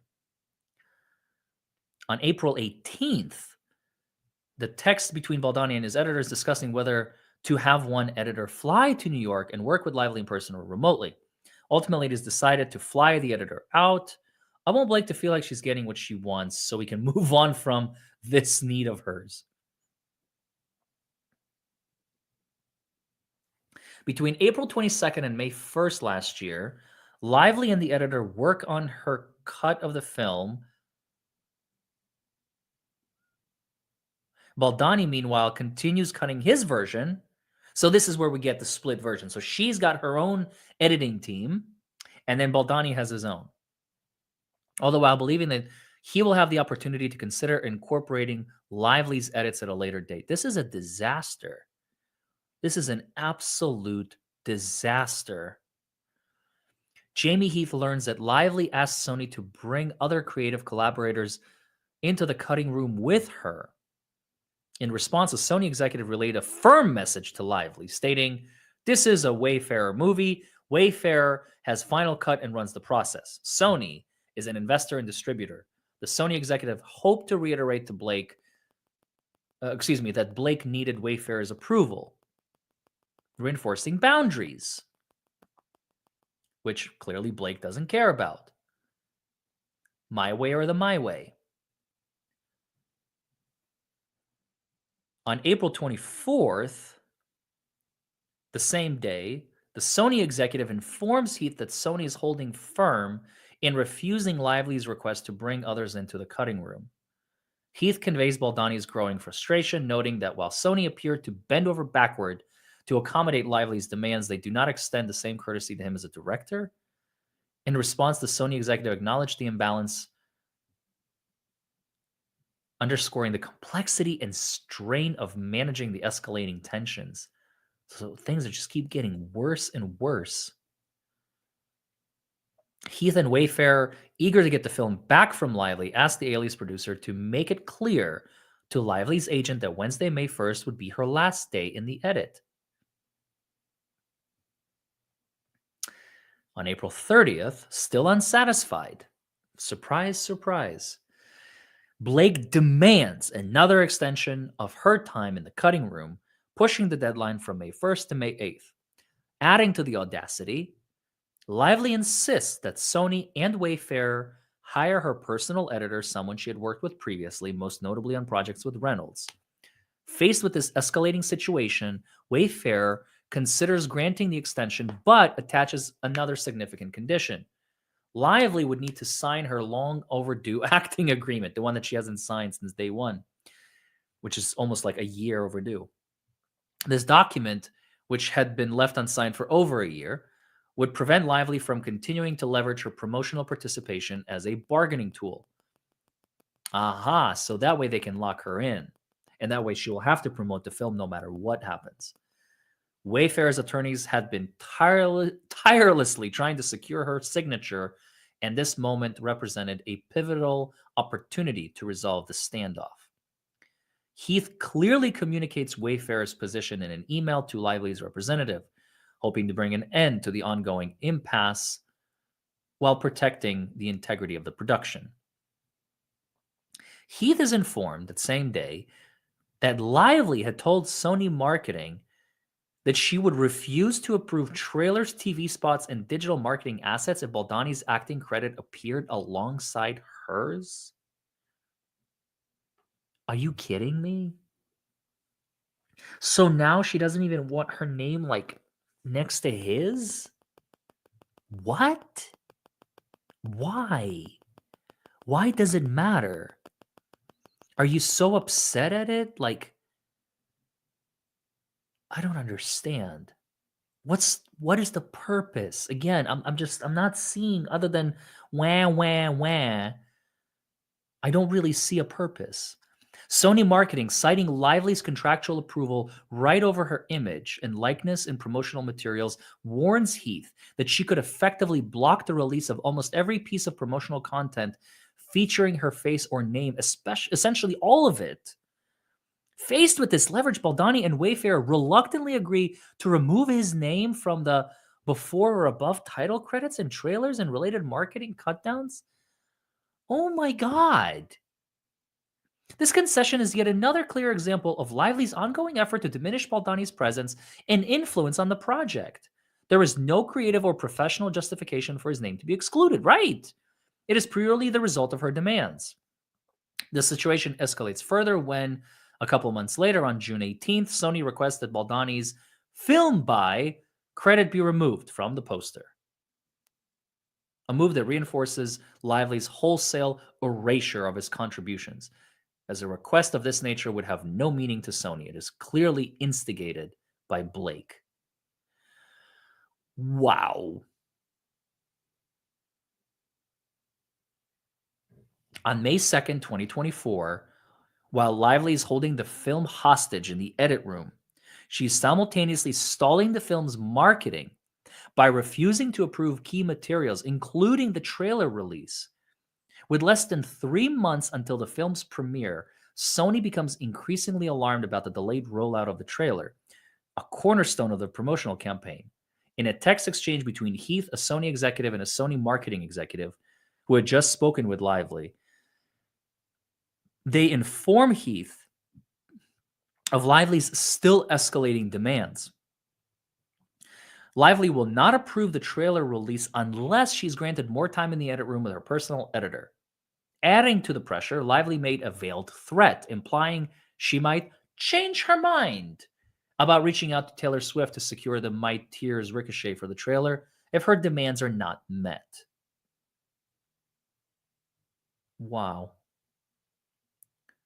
When Heath stands firm and refuses to acquiesce, the Sony marketing executive delivers a sharp-pointed warning. You don't want to play ball. You are going to delay and greatly hurt the movie. Good luck. This stark response signals that Sony, too, was beginning to apply pressure on Wayfair, effectively strong-arming them into compliance.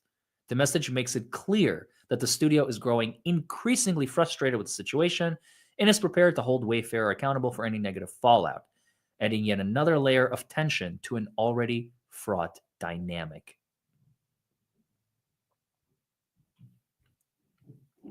Faced with Lively's escalating threats, ranging from potentially delaying the film's release to outright refusing to promote it, Wayfair once again reluctantly conceded to her demands, allowing her to continue editing with her personal editor. Further, they withdrew their reasonable request for Lively to sign her long overdue contract, opting instead to focus on maintaining forward momentum. So she still hasn't signed it?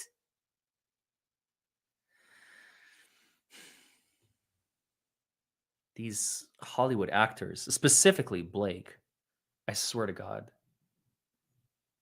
Wayfair's only request was that Lively provide updates by the end of the day on May 8th so they have enough time to review and incorporate her edits into the final cut. Despite the mounting tensions, Baldoni, Wayfair, and Sony held to the belief that Lively's contributions will ultimately be integrated into Baldoni's version of the film, preserving the integrity of the final product. On May 6 last year, Baldoni and Colleen Hoover host a trailer launch event at the Sony studio lot and shoot promotional content in support of the film. Colleen Hoover is the author of the book that led to the film It Ends With Us.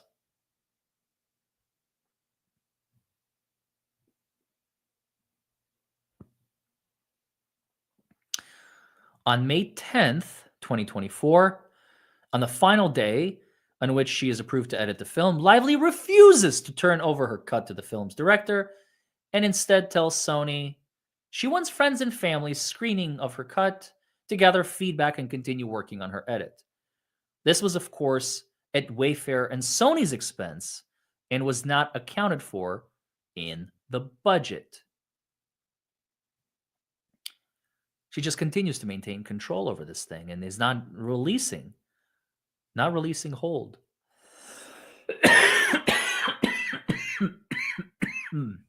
Excuse me. I'm out of practice. My throat is so dry. Sony and Wayfair do an official audience test screening in California. The film scores 94% with females under 35. The film's primary target audience. Both Sony and Wayfair are ecstatic about this score.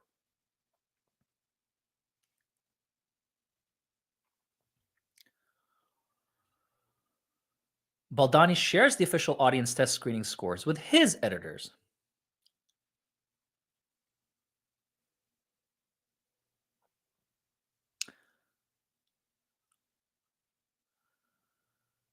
So Baldoni's cut is a hit. On May 16th, the trailer is released to the world. 2 days later, Lively hosts a friends and family screening of her cut in New York, and she does not share any audience feedback with Baldoni or the studios.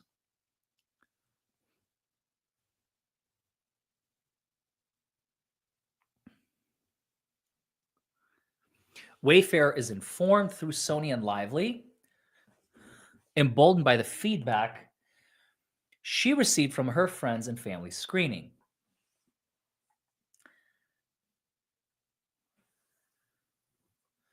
Lively demands an official audience test screening of her version of the film in light of Lively's threat to withhold promotion of the film, as well as her barely veiled threat to end Baldoni's career with a slew of false accusations. The studio reluctantly agreed to do an official audience test of both versions, again at Wayfair and Sony's expense. The decision was made on the understanding that Lively had agreed with Sony that if Baldoni's director's cut tested higher than 94%,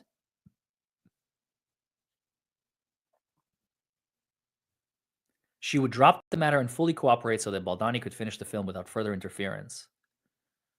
So 10 days later, Sony and Wayfair hold an official audience test screen of Lively's cut in the same place in California. The results revealed that her cut scored 82% approval rating, 12 points lower than Baldoni's. So Baldoni's version seemed to have hit better with the target audience. That same evening, a senior Sony marketing executive contacted Blake to discuss the scores. And instead of honoring her original promise now Lively rescinded it, doubling down on her refusal to promote Baldoni's cut because she was like certain, I guess, that hers would be better. And now that her ego is bruised, she's like, oh, screw you, never mind. So everything I said before, I lied. Regardless of its stronger audience performance. To make matters worse, Lively further asserted that Colleen Hoover would also refuse to promote the film unless Blake's cut was released. This claim was deeply disheartening as the long-standing relationship between Colleen Hoover, Baldoni, and Heath had been one of mutual respect, trust, and admiration. Wait a minute. Did Blake take Colleen and like transfer her into her camp somehow? How did she get Colleen on her side, I wonder? Through other manipulation? I want to know. I'm very curious. And in June of last year, once again, Wayfarer found itself with no choice but to allow Lively to continue her edits, which are now a month overdue at least, effectively sidelined to sharing notes with Lively and her editor without any assurance that those notes would even be considered. In a careful attempt to navigate the situation, Heath compiled Wayfarer's collective feedback, including Baldoni's input, and shared it with Sony, hoping it might be relayed to Lively.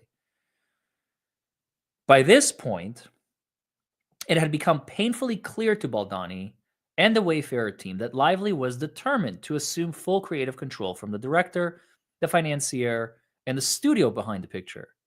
Her campaign to marginalize Baldoni's role in finishing the film had proven devastatingly effective, leaving him and the team devastated and frustrated. Despite everything, Baldoni and Wayfarer remained hopeful that the film's release and success would make it all worth it in the end, and remain focused on just completing the film as quickly as possible. On June 3rd, Baldoni is informed that Lively would be attending the book Bonanza with Hoover instead of him. Wow. Poor Jason. Jennifer Abel, who's one of the publicists at JonesWorks, and Baldoni share a text exchange, disheartened at how things unfolded. Eye on the prize. You can be home with your family. She's trying to like cheer him up. She kicked me out officially from the film now. She's finishing it all. I can't be involved. Music, sound effects, everything, visual effects. I'll make it through somehow. Just need to feel it all. Damn. I mean, she took away his credit. She's taking away his book tour. She's taking away everything.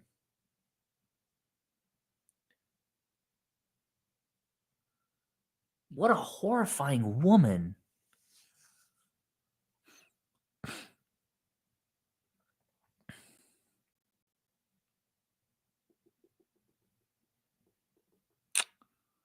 Wow, I am starting to feel Jason's pain now. I keep calling him Jason. Justin, sorry. It's it's been a long day. Poor Justin. He got rug pulled in his own movie. He got freaking rug pulled. June 5th, 2024, Baldoni's editors informed Baldoni that they had heard from a secret source that Blake was incorporating a bunch of Baldoni's version back into the film ahead of the second official audience test screening. So her screening went poorly. His screening went really well. So now she's like taking back some of the stuff that he incorporated and saying, oh, this is mine now.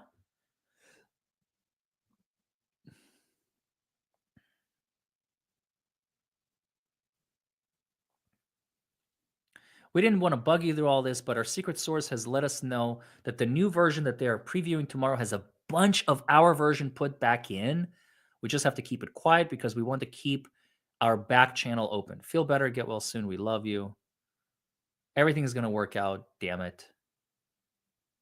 So on June 6th, Wayfair and Sony pay for a second official audience test screening of Lively's latest cut, and it scores slightly better by 1% but still 11 points short of Baldoni's cut. And then he gets a spine infection. Oh, poor guy. Good grief. Hospitalized for 3 days. Oy, oy, oy, oy, oy, oy, oy. That is serious stuff. I hope he's okay. June 12th, Wayfair is informed that Blake Lively told Sony she will be showing audiences at Book Bonanza her cut of the film, regardless of Sony or Wayfair's approval. So now I don't even need your approval. I'm doing whatever I want, however I want it, whenever I want it, wherever I want it, however I want it. She later admits on her panel at the event that the studio begged her not to show the film, but ultimately they didn't have the option to say no because I do what I want.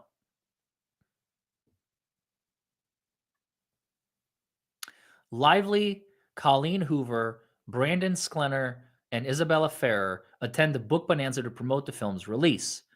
Wayfair was only made aware that Brandon and Isabella would be in attendance the day of the event, so they just came at the last minute. Blake probably got them on board and of course they're not going to say no. Blake is an A-lister in Hollywood. They can't say no. It's an enormous opportunity for them to boost their own reputation. And she knew that. She knew what she was doing. No question about it. Sony later notified Wayfarer that it was Lively who reached out to Brandon and Isabella and paid for their travel and lodging. Aha! See? Sony later notified Blake reached out to them and paid. Called it. I called it. I knew it. Oh my God, I can smell this woman a mile away. This is terrible. Baldoni shares with his editors that Lively's cut of the film would be shown on the second day of Book Bonanza on June 14th. Unfrickin' believable. I am so sorry, Justin. It was supposed to be ours, and then I was uninvited. The whole thing is pretty cruel and intense. I love you both, to his two editors.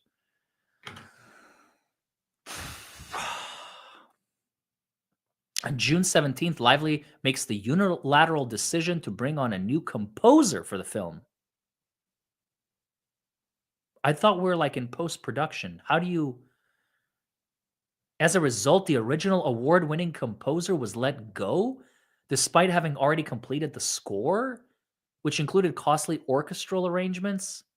Even though Blake had absolutely no right to do so, nobody was able to challenge her decision, despite of the significant financial implications. Paying out the original composer in full and shouldering the steep cost of hiring a new composer so late in the process. On June 18th, Sony Marketing requests Baldoni waive his film by credit on the secondary posters so that only Blake's name is going to be above the title. Despite having already approved a poster for the film, it was understood by Wayfarer that Lively would not approve this new version in which Baldoni's name appeared next to hers, thus requesting that Baldoni's name be removed. Sony obliged and made the ask to Baldoni. Given, again, he just waived it. For clarity, there would be no reason for Baldoni to waive this right without Lively requiring him to do so.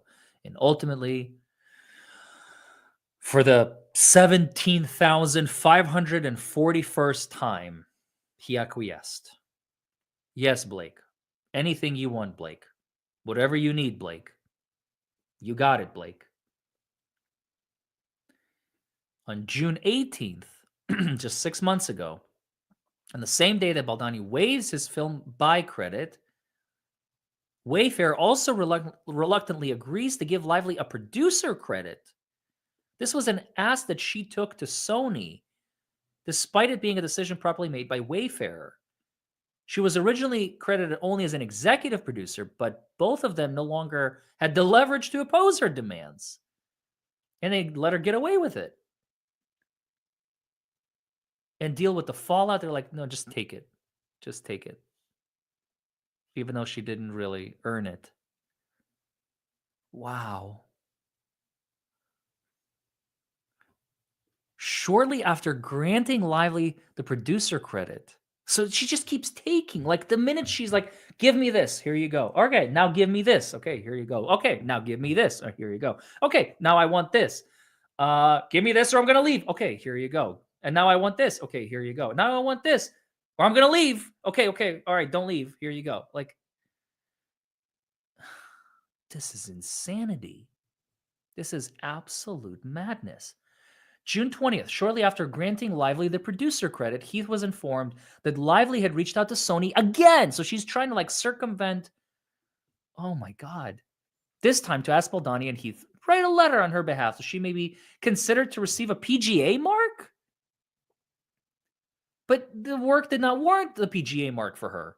It's a highly valued and serious mark that is taken in the industry. Heath had already noted in his email on June 18th that it didn't feel right. It misrepresents her contributions. Would be lying. And she insisted, no, I want it. Lively was extremely displeased with this response and told Sony that as a result of the men not submitting the letter, any goodwill left was now gone. She had no goodwill to begin with. What goodwill are you talking about, Blake? You have been a terrorist in this movie, in this production and post-production, and even filming. There is no goodwill remaining. And she's like, oh, whatever goodwill there was, it is now gone. Damn. June 20th to 24th. Abel, Baldoni's publicist, emails Sony's marketing team to inquire about a content shoot that Lively seemingly coordinated with Maximum Effort, Ryan Reynolds' production company. Sony, at the time of the initial outreach by Abel, was not aware of the plans for the shoot. Content shoot for marketing, planned for June 27th to 28th. Later, Sony attested to the fact that Lively and Maximum Efforts were running the show. They stole the show completely. First, they stole it from Baldoni. Now they're stealing it from Sony. Abel was understandably concerned at the optics of the entire cast doing a content shoot without the director and the co-lead being present. This would later be something that the public would take notice of, as well, and heighten the rumors and negative press that Blake would later take issue with. Okay, I remember this. This was in August, I think. This was in August. And here are the emails. She wants to tape more content with some of the actors. She wants to reshoot the film. Do you have any more intel here about the event Blake is putting together to capture more content? We just want to be armed with the details so we can just plan ahead of time and tell Justin. Again, we just want to ensure Justin is being included where possible, supporting the film. For the content, Blake and Maximum Effort are really running the show. We know it's Thursday and Friday, but Blake has been talking to talent and Maximum Effort is leading the planning. I'm not flying out for it either. Holy cow. While contemplating the PGA letter and fearing what Lively was capable of, Heath reaches out to Blake via text in order to humanize the situation. It had been months since Lively had spoken to Baldoni or Heath directly, as she insisted at each turn that she needed an intermediary. Now, this time was no different, as she refused to get on a call. Heath, feeling that she was unwilling to even hear them out, again conceded and agreed to write the letter recommending Lively for a PGA mark. So now, oh my God, now she's even getting a PGA mark. Oh. After many conversations on June 26, 2024, and once again feeling trapped, Baldoni and Heath write a letter of recommendation to the PGA on her behalf, dealing with the extortion from Blake. Dear members of the Producers Guild of America, please consider Blake for a PGA award, blah-de-blah-de-blah, on behalf of Wayfarer Studios, Justin Baldoni, and Jamie Heath.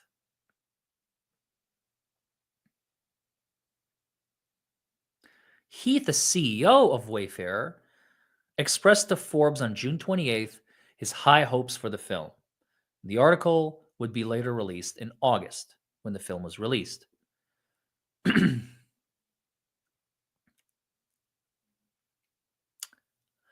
Now, on June 28th, 2024, Blake and Ryan's company, Maximum Effort, organized a content shoot for the film's promotional campaign with the entire cast and author of the book, but without Baldoni.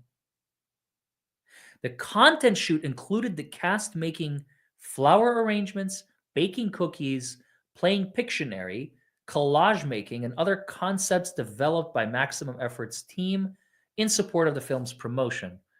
They later posed for seemingly staged paparazzi photos before having dinner together.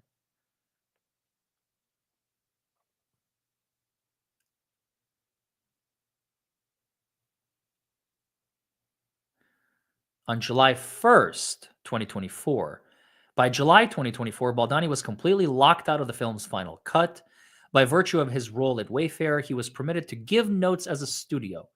Despite his personal feelings, he redirected his thoughts to focus on the one positive. The film, which was years in the making, was very close to being seen by the world, even if it was no longer his film. I mean, credit to the guy. He's like, look, even if I don't get the credit, I'm just happy the world gets to see this movie, which again flopped because we don't get to see his. I want to see his version. That's the first version I want to see, and then maybe I'll opt in for Blake's version just to kind of compare and contrast, I guess. But I now I really want to see Baldoni's version. That's the one that had the most approval.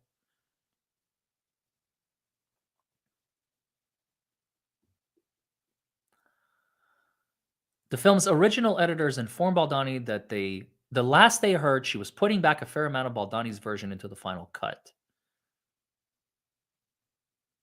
So that's again, I guess she realized that his was better, but she's putting his final version in the final cut, or Baldoni's version in the final cut, but she's not giving him the credit saying this is mine. You see why that's wrong? On July 2nd, there's a Zoom video conference between Wayfair and Sony Marketing, in which Wayfair learned that Sony had been dealing with extensive notes and revisions to the marketing plan as a result of the content shoot. Because Sony ended up hiring Reynolds' company, Maximum Effort, to produce the promotional content for the film, the cost for the shoot increased significantly, obviously, due to their fee being higher than what Sony had originally budgeted. And by the way, does that money in part go into Blake and Ryan's pocket since it's their company? Hmm. Head scratch, head scratch. Chin stroke.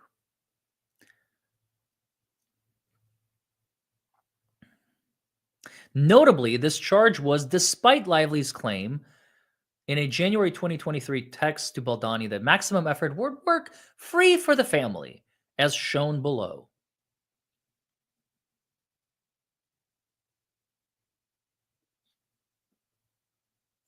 Despite ultimately approving this, Wayfair was told that Sony was not allowed to direct access to the footage, which they paid for. This shoot included the cast baking cookies, floral arrangements, ironing patches on jeans, and other quirky ideas that completely missed the point of the movie, skirting the issue of domestic violence entirely to the detriment of all those involved. As noted in the email, Sony did not have much opportunity to be involved.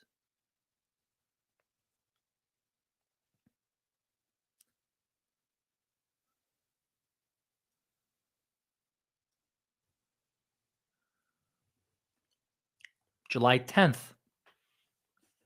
While dealing with Baldoni's mounting public relations headaches, Baldoni's publicist, Jennifer Abel, was also dealing with a difficult working relationship with her employer, Stephanie Jones, the founder of Jones Works PR. The tension between Jones and Abel reached a tipping point when Jones, whose behavior had become increasingly erratic and hostile, demanded Abel corroborate falsified accusations about a senior Joneswork employee in an effort to drive him out? What? When Abel refused to go along with it, Jones responded with mockery, calling her a 12-year-old drama queen. As a result, on July 10th, Abel notified Jones of her decision to depart from Jones Works and intention to start her own business. Abel offered a 6-week transition period with an end date of August 23rd. and notified her colleagues.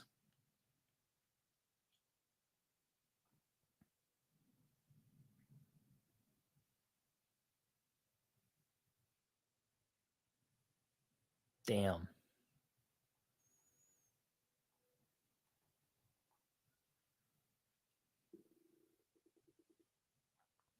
July 11th.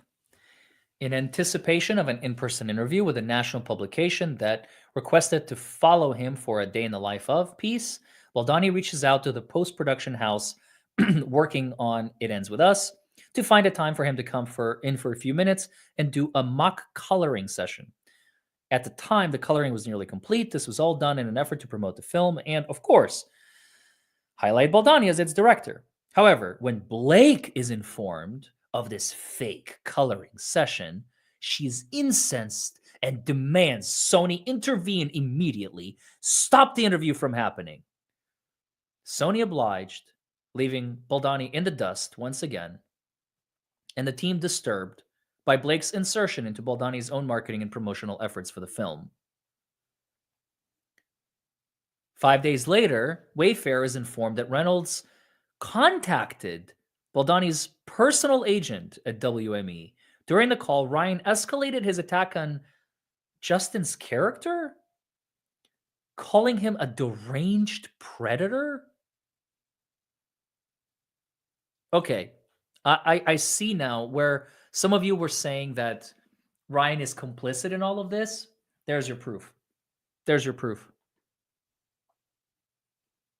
Ryan is complicit. That's it. That seals it.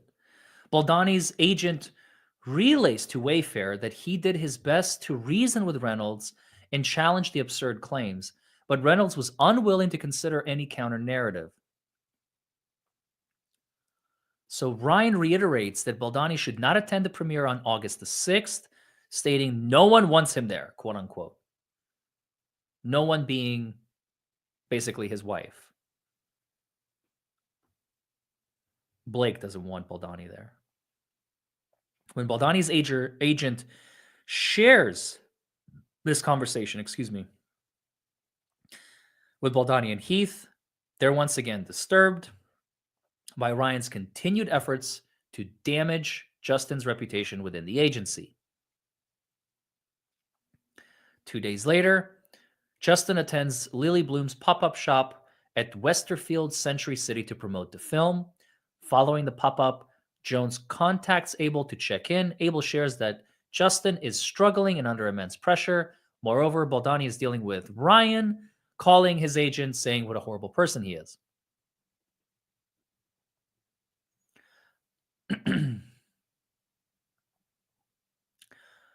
Blake, Ryan, and other members of the film's cast attend the premiere of Deadpool vs. Wolverine. I remember, that was actually a good movie.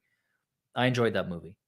Although I do have other feelings about it because one of the Deadpool alternate universe variations, the guy with the long hair, like the hippie type, I've since learned is apparently modeled after Baldoni. But holy crap, this is just one thing after another. At the after party, Wayfair was informed that Ryan approached the senior executive at WME and expressed his deep disdain for Baldoni, going so far as to suggest that the agency is working with a sexual predator. I mean, it's escalation after escalation after escalation after escalation. In Nice Pool, exactly, stir crazy. It was Nice Pool. Nice Pool was a jab at Baldoni. So then on July 23rd, Sony informs Wayfarer, the studio financing the premiere and most of the film, that Blake demands that Baldoni, Heath, and Wayfarer refrain from attending the New York premiere and threatens a cast-wide boycott if they do. So basically, now Blake has everyone in the palm of her hand. Everyone. If you don't do what I say, every single cast member is going to not come because of me, because I said so. Wow. This woman is psychotic.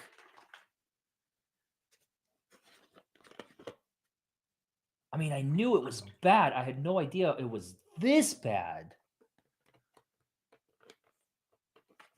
Credit to Baldoni for like remaining calm, cool, and collected throughout all this. I mean, clearly he was going through it, but I don't know.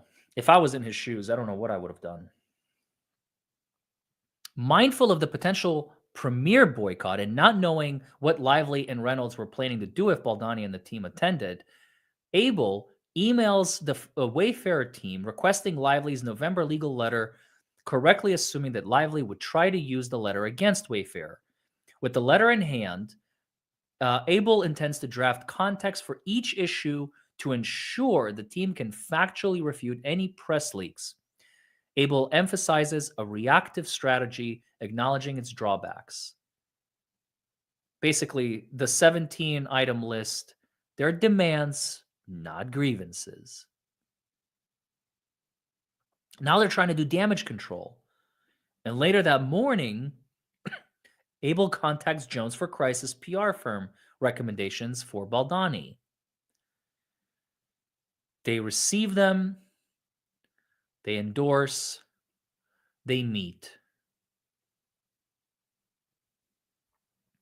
Now is damage control time.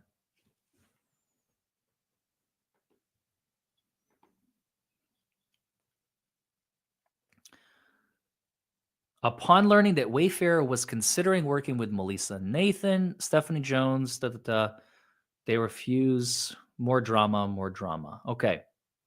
After extensive consultation and frustration over Ryan and Blake's ongoing threats, Baldoni and Heath informed Sony on July 26, 2024, that Wayfarer will attend its own premiere. Given Lively's heavy promotion of the film, the likelihood of her herself boycotting it seemed low, and her leverage appeared to be weakening as the event neared, or so they thought. However, Baldoni remained deeply anxious, fearing potential retaliation from Blake and Ryan simply for attending his own premiere. That same day, an article surfaced about another director facing allegations of inappropriate on-set behavior. Baldoni forwarded the link to Abel, adding his own remark, "This is the kind of crap I'm sure they want to do, unnamed sources, etc."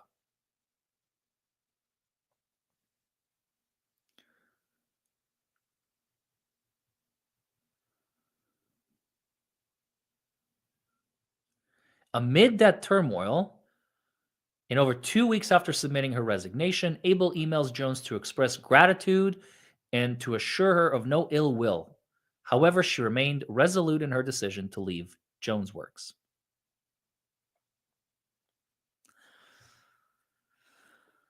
At the end of the month, Sony and senior marketing executives inform Heath and Abel that Lively has demanded Baldoni conduct his junket interviews on a different day than hers, further ostracizing Baldoni.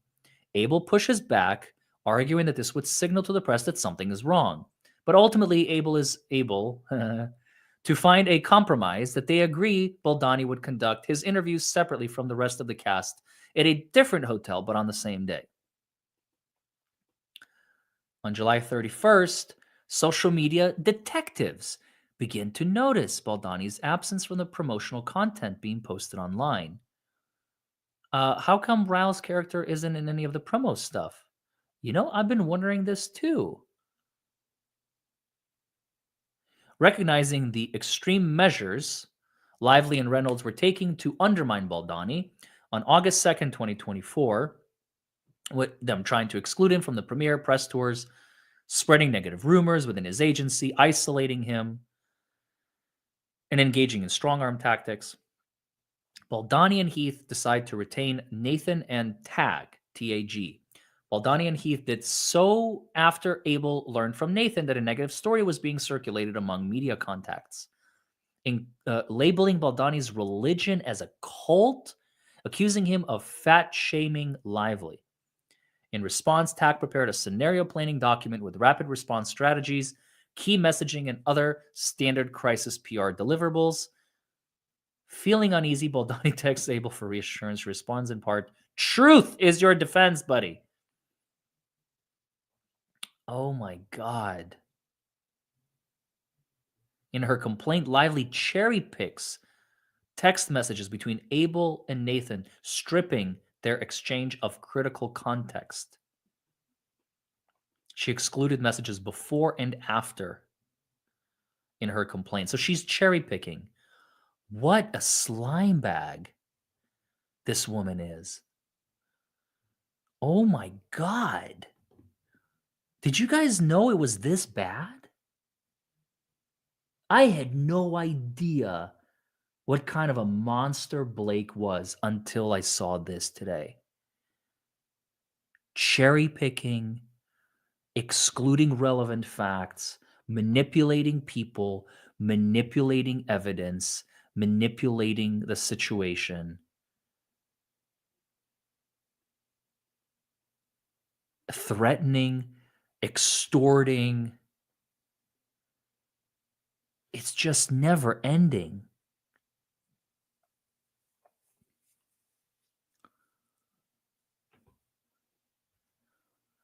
August 3rd, 2024, social media chatter begins to intensify.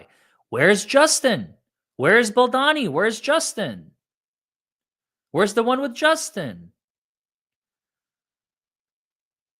I mean, it's obvious. It's right there in your face. He's not there. He's the director and he's not there. He's one of the main lead characters and he's not there. I would be asking questions too. Abel and Nathan commiserate the situation, Abel jokingly suggesting they plan negative pieces about Lively. While Nathan understands Abel's comments are lighthearted, she responds seriously, be vigilant, stay alert, don't do anything rash.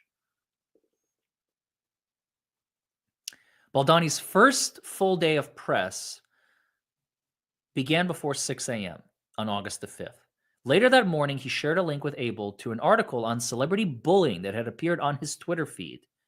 Given the circumstance that Baldoni had found himself in, the article's timing resonated with him, as he was understandably feeling bullied.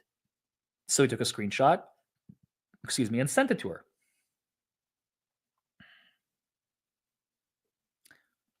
That same evening, unbeknownst to Baldoni and Wayfarer, Blake and the rest of the cast attend a meta screening of the film at the Roxy Hotel. The event includes a Q&A session with Colleen Hoover and the cast, everyone except Baldoni. This exclusion further highlights Baldoni's deliberate sidelining. Fans and journalists quickly noticed the absence of the film's director and co-lead, sparking online chatter and fueling rumors about tensions behind the scenes. The incident underscores the growing divide and continuing effort to exclude Justin from the film's promotion. There they are, the whole cast, except Justin.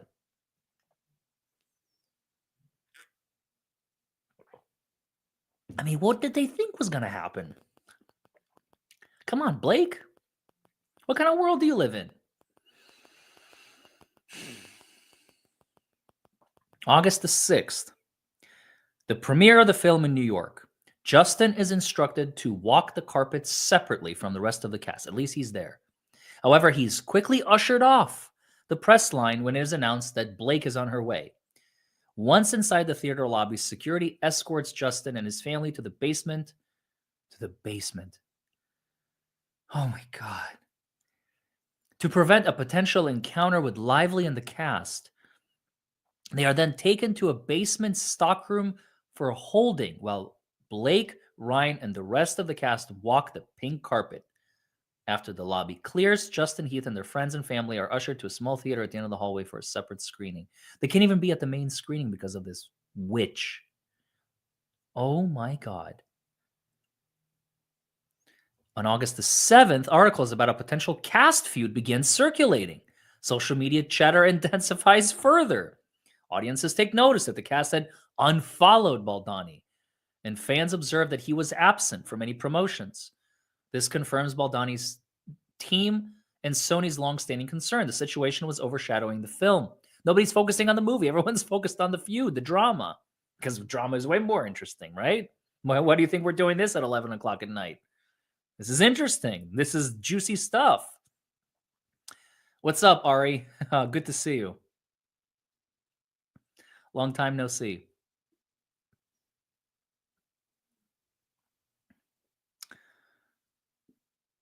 Cast chaos. It ends with us. Fans suspect Justin is feuding with cast members, including co-star Blake Lively, after spotting clues. Yeah. People will talk about drama like it's the end of the world. August 7th, Nathan texts Abel, "This is the time to make a decision on social planning. Would rather be in the front than in the back, and it costs way more in the back. What do you think we need?" Abel remains unconvinced that any changes are necessary. They're just going to keep things moving. I mean, what else can you do?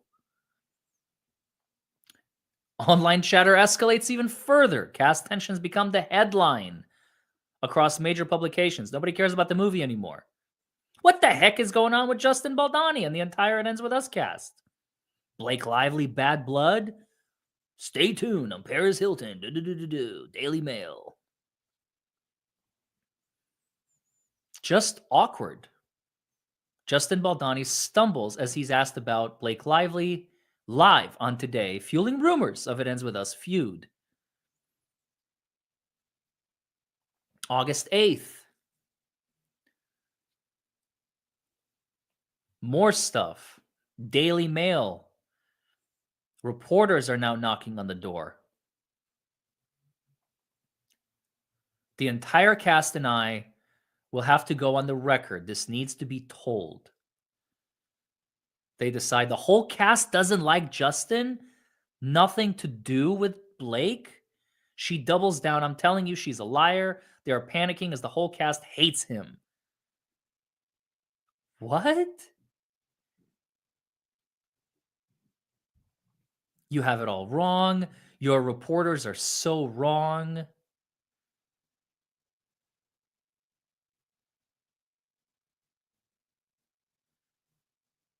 There's clearly something going on because it's cold from 3 reporters. None of them are me. Oh my God. The sleaze. I'm telling you, she's a liar. They are panicking as the whole cast hates him. I promise she's lying. This will not look good for your site. The entire cast and I will go on the record. So that same day, Jones, attempting to reinsert herself into Baldoni and Wayfarer's good graces while also sidelining Abel, contacts a Daily Mail reporter about a story on Baldoni and Lively. Abel, at the direction of Baldoni and Wayfarer, previously instructed Jones not to speak to the press due to the fragile truce with Blake's team.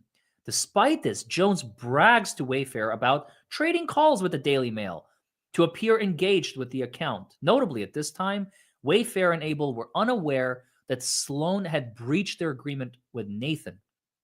Sloan and Sony later discover that someone from Baldoni's team had been communicating negatively to the media. It was clear that Jones was the source.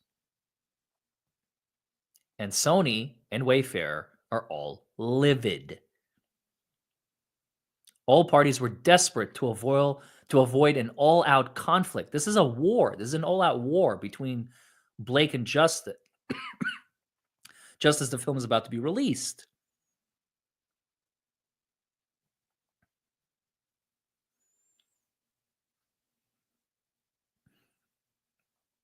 Now they have to deal with the fallout. Oh, God. What a mess. You got a mole in your own camp. Very unintentionally, might I add. So then enter Jed Wallace, a crisis mitigation specialist on that same day. He's engaged to assess and monitor all online and offline concerns related to Baldoni and Wayfarer. Good God. Specifically pertaining to information received about a developing campaign to discredit and damage Justin, including his Baha'i faith. I don't know if I'm pronouncing that correctly. And Wayfarer. Given the importance of the film to Baldoni and Wayfarer, its success and the critical support it could bring to the domestic violence survivor community, because that's what it's all about. It's about SA and domestic violence. And now it's all turned about, everything's about Blake. It's about Blake, what Blake wants, what Blake needs. Blake wants Justin out, and that's all she cares about. Screw the movie, as long as I get what I want. Bahi.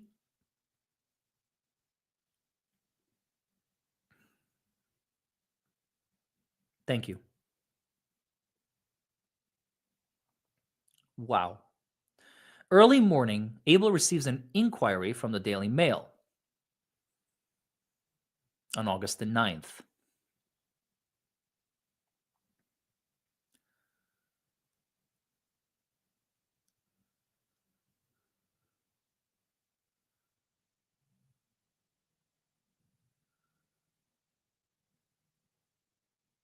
Did Blake Lively, Justin Baldoni have a rift over It Ends With Us? Sleuthing TikTokers think so.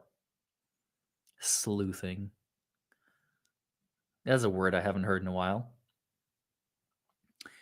Heath then calls Jones to clarify. Due to the sensitivity of the situation, he feels more comfortable with Abel leading communications rather than Jones, not the one that I called the mole.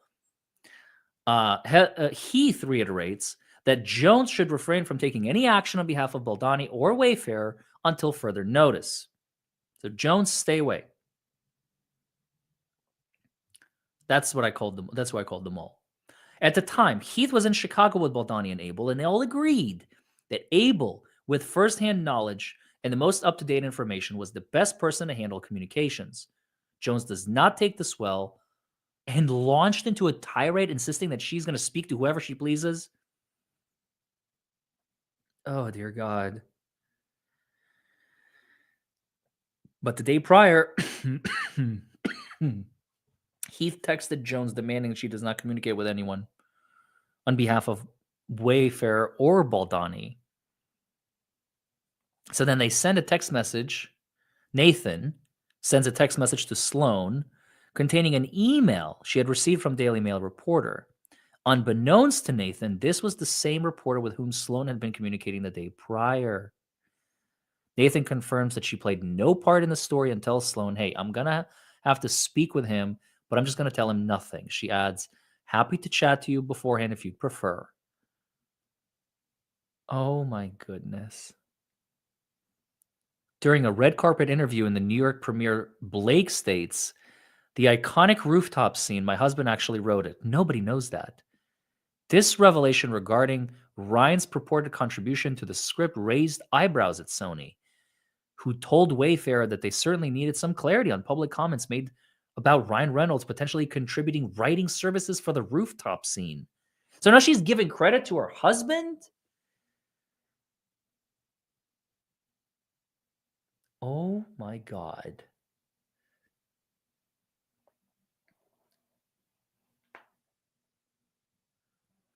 On August 9th, on the day of the domestic release of the film, Heath shares observations with Sony Marketing, urging them to take the topic of DV more seriously as part of the film's rollout. This was a concern that Baldoni, Heath, and Wayfarer had long expressed to the team since the beginning. Grab your friends, wear your florals.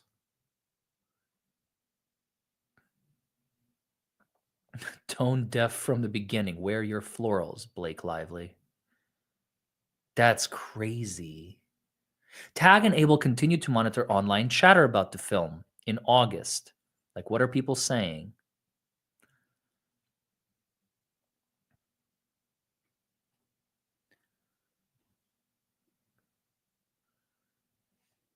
Again, they're showing the manipulations of the text messages in Blake's complaint against Justin and all the messages. They're basically filling in the gaps. Everything that was excluded, they're throwing in just to give the court a better picture of what happened.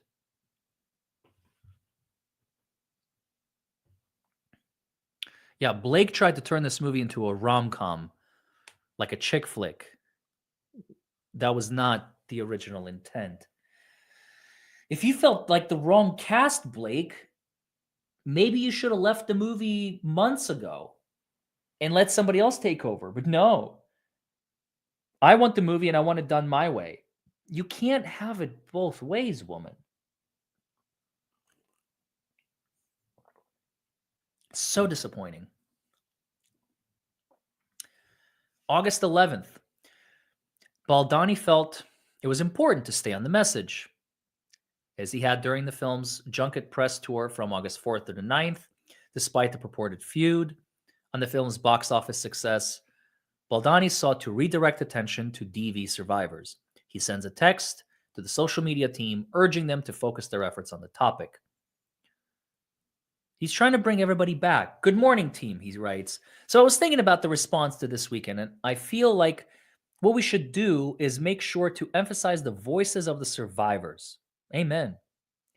It's going to be a lot of buzz, how much money the movie made, but I want to be the one that always direct the back to the survivors. So I would love to come up with some sort of video or carousel of messages from survivors and the response to the film. He follows up on the email, expressing his gratitude. He requests, however, that they schedule a call to discuss the film's messaging. And then organic articles begin to emerge related to how Lively was promoting the film. That she was tone deaf and shallow with her co-stars. WME, Abel, and Heath discuss yet another conversation between WME and Reynolds.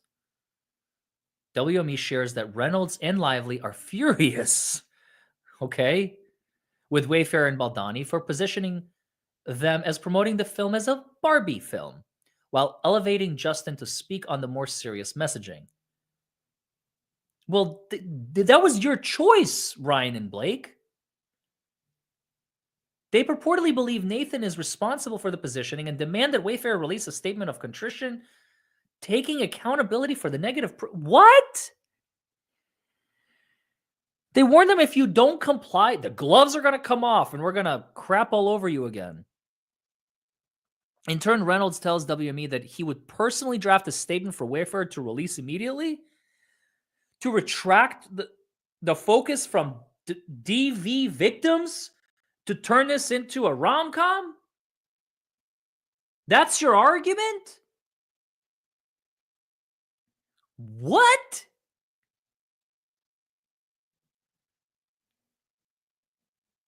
I thought so much better of you.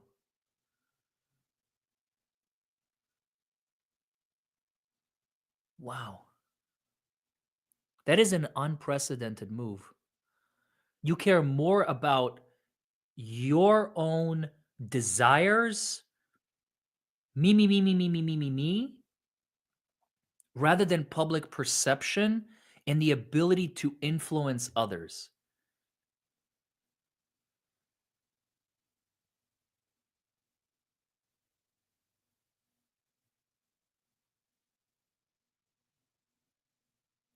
That is depressing.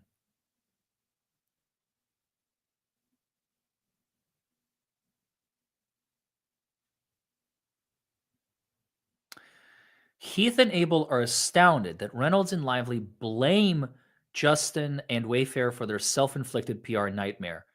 Heath had consistently communicated that neither Wayfair, Nathan, nor anyone else on their team was manipulating the internet, using bots, or sending stories about Lively's or Reynolds' character. All press stories were organic and directly resulted from Lively's own tone-deaf marketing approach. That evening, two WME executives, Heath and Abel, participate in a call to review the statement drafted by Lively and Reynolds on behalf of Baldoni, Heath, and Wayfair. Upon review, WME concurs with Wayfair that the statement was vague, implies culpability without substance, and fails to address the issues at hand. Furthermore, if the goal was to mitigate negative online attention directed at Lively, the statement would have the opposite effect. In response, Wayfair, Baldoni, and Heath rejected demand, firmly refusing to issue any statement, falsely assuming responsibility for non-existent issues. Yeah, I agree. Abel shares with Nathan that Blake and Ryan want Justin to put out a statement. Both are shocked at the request, and they say they're going to retain counsel, and they've never seen anything like this, and they're not going to acquiesce. Like David Yannetti in the Karen Reed trial, we're done here. The Daily Mail publishes an article titled Blake Lively Goes into Damage Control by finally addressing the domestic violence in It Ends With Us amid criticism over the tone-deaf film promo. This follows Lively's post to moviegoers, which include statistics on domestic violence and a link to resources for support. Yes. The information remained on her story for 24 hours. Okay, so now she realizes her screw up and the fact that she can't manipulate them to do what I want. So now I have to do damage control. Like, screw this. But I'm going to do it anyway because otherwise I look bad. Selfish, selfish, selfish. The New York Post contacts Nathan for a comment. The information provided is inaccurate. Lively did not have final edit approval, nor was she given Sony's cut. In reality, Sony did not have a studio cut. Rather, Wayfair and Sony shared the studio cut. This never happened, though, because Lively stole it, and she secured the final cut. All the information Leslie provided to the New York Post was false and misleading. The Hollywood Reporter on August 13th then publishes a story naming Nathan as Baldoni's crisis PR rep, drawing a comparison between Baldoni and Nathan's previous client, Johnny Depp. Hey, there's a familiar name. It's like Johnny Depp and Amber Heard all over again, wrapped in like a different package with a green bow instead of a red one this time. This comparison proves damaging for Baldoni, as Nathan was hired specifically to ensure that the truth would be communicated, free from interference by Blake's team.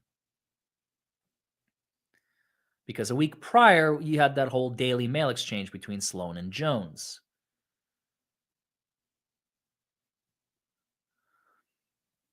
On August 14th, Jones inserted herself, remember, into the situation, attempting to sideline Nathan and Abel. The issue, however, was that Jones had deliberately distanced herself from Wayfair's leadership communication strategy and internal decision-making, focusing on high-profile clients. Wayfair didn't really care. Jones had been on family vacation. Despite her physical distance, Jones' attempts to intervene were clumsy, unwelcome, and sporadic. As she tried to create drama, obviously, as we discussed. I'm telling you, she was like a mole. It's the best way I can describe Jones. Jones was a mole. She's like, I work for Baldoni, but I'm going to give you dirty stuff, like not real stuff, fake stuff, lies, manipulation, deception.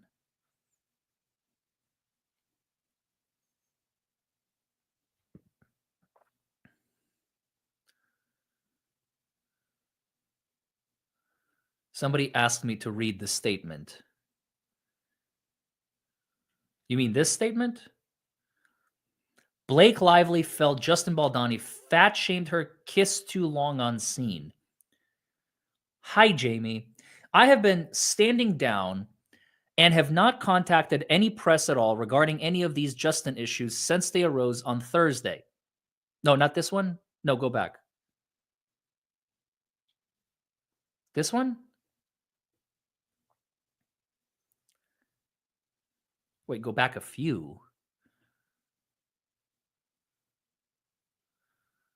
Blake Lively's? The statement that Ryan wrote for Justin.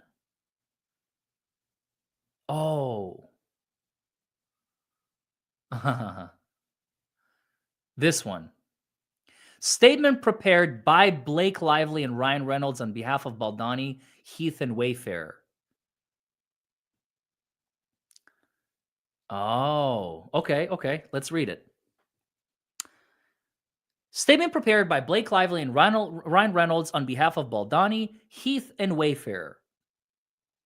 It Ends With Us was a troubled production which we take full accountability for. We are very sorry to everyone we caused upset to privately. Wait, we are very sorry to everyone we caused upset to privately and publicly. Blake Lively, Colleen Hoover, the entire cast and crew led with professionalism every step of the way. Any negativity aimed at them is ours to own. Oh my God. Okay, so in the first sentence already, they're asking Justin, Heath, and Wayfair to be like, look, we were just on the back burner. They led us with professionalism, meaning Blake, Colleen, and the other cast members. And the troubled production was our fault. And we are very, very sorry. We mutually agreed that the cast would be promoting the film separately and understood why. That's a lie. That never happened. They're asking them to lie. Blake is asking them to lie. Blake and Ryan. We have always said we are not perfect. And if, and sorry, this is too good. Thank you for making me read this. And even if unintentionally make mistakes, we always own them. We hold ourselves accountable. It's not anyone's job but ours. And that part of being man enough, we will practice what we preach. We are learning and growing from the experience, and we thank everyone for their patience as we find a better way to proceed. We are very proud of the film and the welcome arms that it's been received. Part of our work is to have uncomfortable conversations for public growth. The film is doing that on screen, and we are doing that off screen. Thank you to the cast, crew, and public for the opportunity to be imperfect and to be given the space to learn and grow. With humanity and dedication, Nathan, not Nathan, but Justin, Heath, and Wayfair. Oh my God. I want to know what kind of a stick do Ryan and Blake have up their asses that they think they can give a PR statement that they wrote to somebody else to basically take responsibility for the whole thing. I mean, think of how much of a script flipping that is. Blake has been the instigator, the nemesis, the originator, the mastermind, the manipulator from the beginning, taking and taking and taking and taking and taking and taking and taking and taking and taking. And now at the very end, she's like, you know what? Now that you have nothing left, take accountability for things that you don't even are responsible for, just so that we can all walk away happy.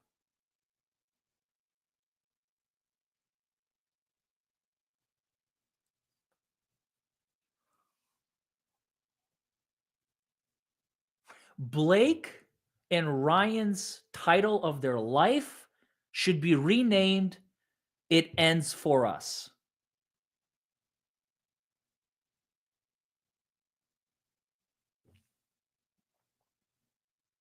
This is the final nail in their coffin. It ends for us. What a fitting name, what a fitting title to a saga.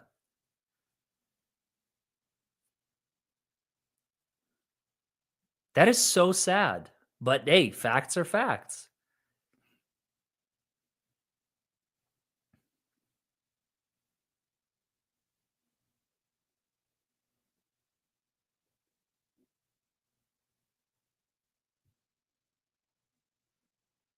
People are disgusted by Blake's courtesy press tour.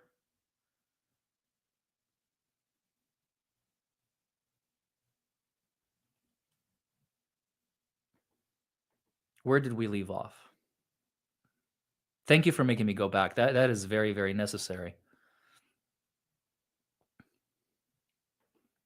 How many subs do I need to reach 500K? 153 to be exact. We're sitting comfortably at 499,847 right now. I don't know if we're gonna hit it tonight.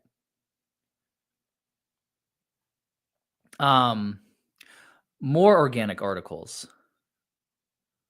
Fans are not impressed with Blake Lively's press tour. Why is everyone mad at Blake Lively? More organic articles. It ends with us promo failed. Domestic violence survivors like me. Right. This is literally what I've been saying all along. August 16th, 2024. Nathan receives a message from a reporter about a story from the Daily Mail. Could Blake Lively be canceled? Nathan, realizing the article could give the impression of having been planted by her, laments, oh, damn it, this is unfair because it's also not me. It's organic. It ends for us.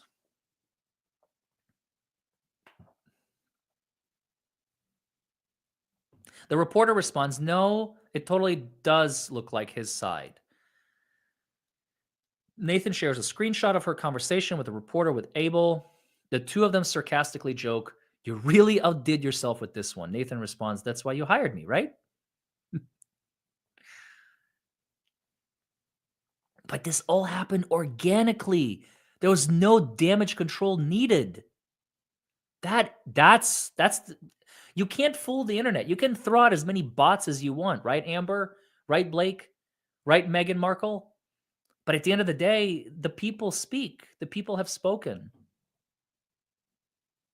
You cannot escape the truth. You cannot escape reality. You cannot escape public perception and public opinion of your situation. When you screwed up,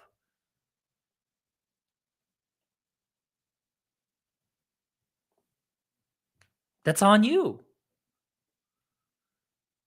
If you're just going to be this controlling, manipulative woman, it's going to come back to bite you. It's going to come back to haunt you. You can't just run away from it. There's no PR that you can do that's going to like turn you into an angel all of a sudden. The people's perception is going to be there.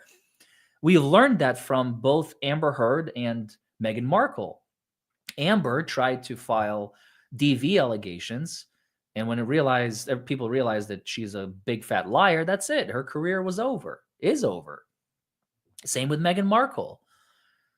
When she tried to appear as this innocent, stop paparazziing me, whatever person, people were like, what are you talking about? Well, nobody's chasing you. Nobody cares. Nobody wants you. It's that all over again. You know what I mean? Karma. Exactly, Mystery Singer. Cool name, by the way. I like that name. Mystery Singer. Baldoni asked to confirm this is not us, correct? Baldoni was seeing the feud rumors and could not believe how much heat Lively was getting. Nathan reassures him that none of us would ever do this. He continues, there's a struggle where it's kind of maybe even unbelievable the way that people are turning against her. It was organic. She's blown herself up by her own actions. Angela Yang, Blake Lively's It Ends With Us promotion, called disrespectful by some survivors of abuse. Oh my God. Jonesworks chief of staff promises to release Abel's phone number to her on August 19th. They realize this is completely out of control. We need to mitigate. More organic negative press. Arwa Madawi. Sorry, Blake Lively, using a movie about domestic violence to sell stuff is not a good look. August 21st, 2 days before her last day, Abel pulls up to the Jonesworks office in Beverly Hills. There, she is confronted by a physically imposing security guard, a lawyer sitting at a conference table covered in documents, an IT professional, and Jones's chief of staff, who had flown in unannounced from New York. Apart from Jones's chief of staff, Abel had never seen any of them before. After being ushered into a conference room, Abel sees that the security guard is posted just outside the doors, blocking the exit. In a menacing and cold tone, the attorney points to the documents and tells Abel to review and sign them. The attorney claims that Jones Works believes she had proprietary information on her personal laptop, and will likely have grounds to sue if Abel does not allow them access? Whoa. Completely caught off guard by this hostile and intimidating display, Abel falls into a state of shock. She has never experienced anything like this and does not know what to do. Fearful that she will burst into tears and humiliate herself, which she knew this is what Jones wants, Abel dissociates. Knowing that she has done nothing wrong and desperate to get out of there, Abel signs the documents without digesting their contents. Afterwards, the lawyers demand that Abel hand over her personal laptop. She complies. An IT professional conducts a search that turns up nothing. The attorney then presents Abel with a list of approximately 10 documents and accuses her of having access and stolen them. Abel denies having to do so, and the IT specialist conducts a further search of her laptop, again, turning up absolutely nothing. The attorney then instructs Abel to hand over her phone. Afterwards, security would escort her out of a building. Still utterly shell-shocked and desperate to get out of there, Abel agrees to hand over the phone so long as they will confirm that Jones Works will immediately release her personal cell phone number, allowing Jones Works to take possession of the physical device without gaining unrestrained access to its contents. It will also enable Abel, giggity, to get a new phone and move on with her life without undue disruption. Abel pleads with Jones to release her number in a text the following day. Oh my God! They just cornered this woman. Honestly, I would have just what are you going to do? Arrest me? Charge me? Go ahead, charge me. Arrest me. I mean, look, I get it. If I was there, I would have reacted completely differently. I would have told them to go pound sand. I'm not giving you anything, but hey, this is how these people do. Oh my God. On the same day that Abel's phone is seized, Stephanie Jones, by her employer, Stephanie Jones, Nathan receives a call from Leslie Sloan, Lively's publicist, telling her that she has seen her text and that she will be sued. Wait, telling her that she has seen, who's going to be sued? Abel is going to be sued, or Stephanie is going to be sued?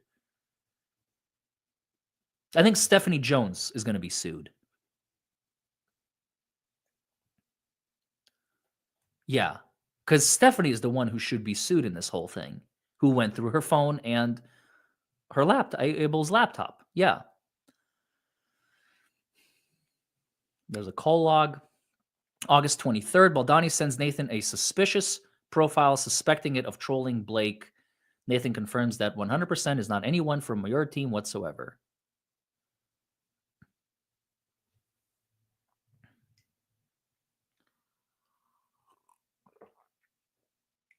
Nathan's tag team continues to see organic backlash towards Blake without their involvement whatsoever. The article in question, Blake Lively fearing for her own career amid It Ends With Us backlash. Nathan further reassures Baldoni that everyone I speak to, and so many just chat, that don't even know I'm on this, all are pro you, not surprisingly.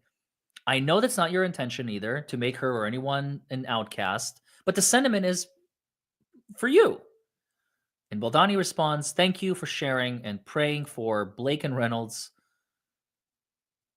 has been helpful.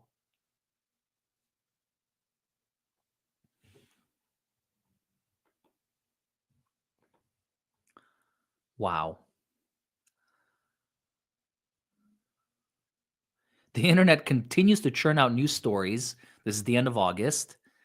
Baldoni asks Nathan how she feels and if she shares any concerns. Nathan reassures him that there's no truth to anything, so what can they say? Just speculative BS. I'm not worried, and I promise you. September 1st, Nathan reveals to Baldoni that she finally watched the film in theaters. She shares a touching message with Justin. He also shares a personal story that inspired him to direct the movie and ultimately option the book. Ironically, it was this story that Lively chose to use against him later in her list of 17 points when she required that there be no discussion with Blake of personal experiences with sex.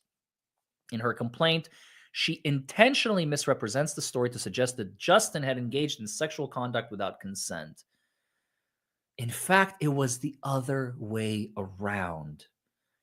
Justin was referencing an intimate relationship in which he was the one who did not give consent, not the other way around. Oh my God.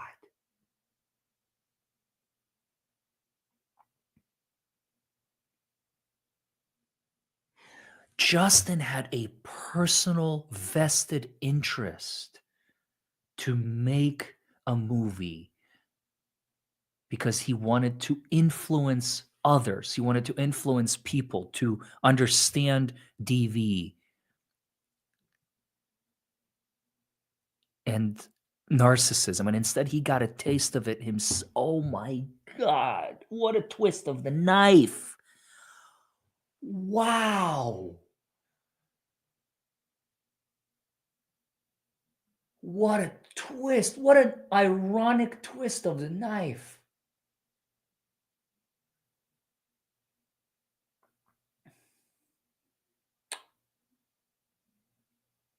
Oh man, it's going to take me a minute to recover from this, folks.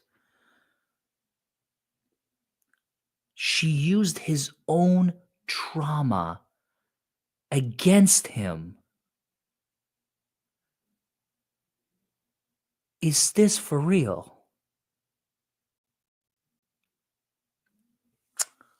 Oh.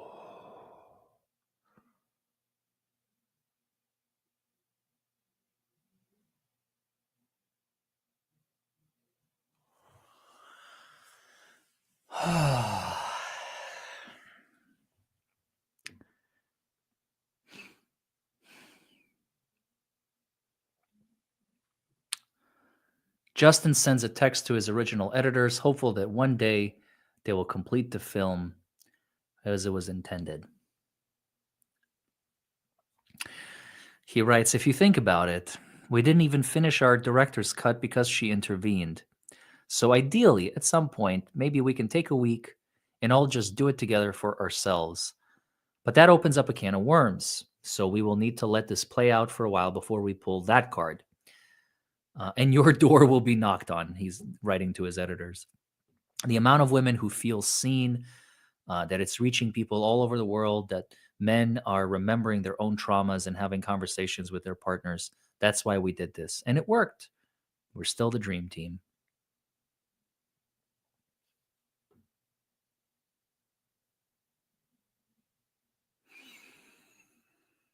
Wow.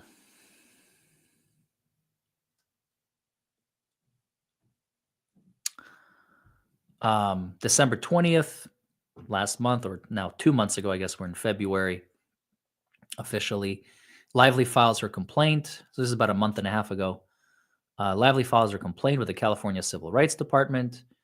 Megan Toohey, a reporter from New York Times, reaches out to Wayfair about the allegations that Blake made. Please offer any on-the-record comment as well as any other information you think we should know. Notify us of any inaccuracies. Wait to hear back from you tomorrow by noon Eastern. Urgent questions from New York Times. Yeah, that's an email that Ms. Abel receives.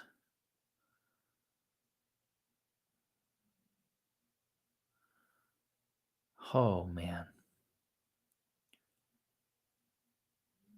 She gives him like less than a day to. Oh God, look at the length of this email.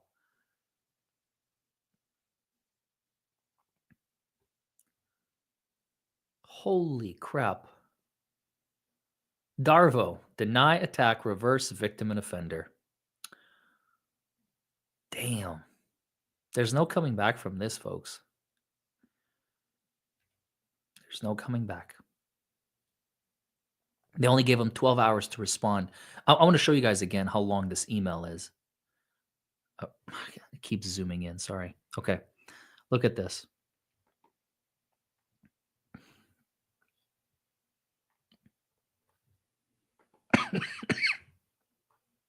Come on. Are you not going to scroll? Okay.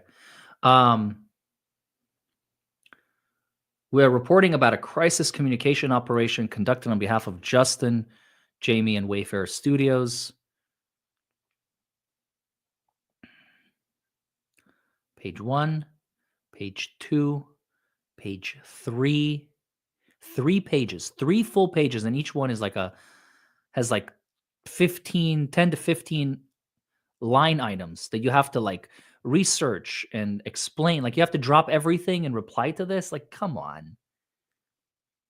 At 2:16 a.m. Eastern, Wayfair's representative responds to the journalist, unequivocally denies Blake's accusations. It is shameful that she's doing so. Yada, yada, yada. The next day at 10:11, almost 2 hours before the deadline, the Times publishes the article. We can bury anyone inside a Hollywood smear machine. 10 days later, Baldoni and the team file a lawsuit against the New York Times. Lively files a lawsuit against Baldoni and the team the same day, New Year's Eve. Last month, on January 7th, Blake attempts to serve Baldoni and his team during the Los Angeles wildfires. Oh my God, that's during the wildfires. She tries to serve. It's like she wants to harm him. I mean, I get it. It's the time to serve, but still. Oh, it's just a nightmare. Blake attempts to serve Justin and his team during the Los Angeles wildfires, going so far as to serve a member of Baldoni's team while they attempt to evacuate with their small child. That's just despicable.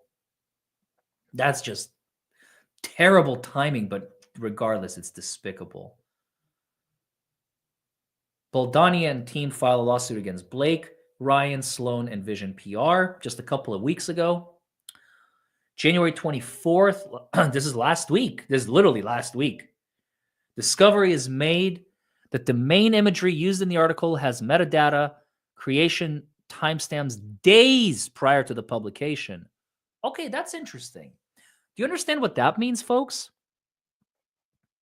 That means that the New York Times article was drafted days prior. It was written, it was written. They were writing it. And then they finished writing the article and they're like, okay, all right, let's reach out for comment. And they reach out, they give less than 12 hours to Justin and Heath and Wayfair, and they say, respond. And when they give them a blanket response denying everything, they just hit a button and they publish the article, and that's why the lawsuit happened. This is infuriating. This is absolutely, I am livid. The main Baldoni image that headlines the article was finalized on December 16th. Oopsie daisy. The internet has betrayed you, New York Times. The email was sent to Justin on the 20th of December, Friday night, on top of everything, Friday night when you're getting ready for the weekend.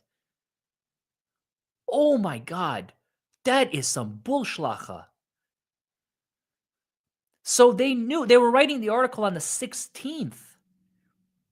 They could have, followed up on the, 17th, even the 18th, give them a couple of days, give them 2.5 days. No.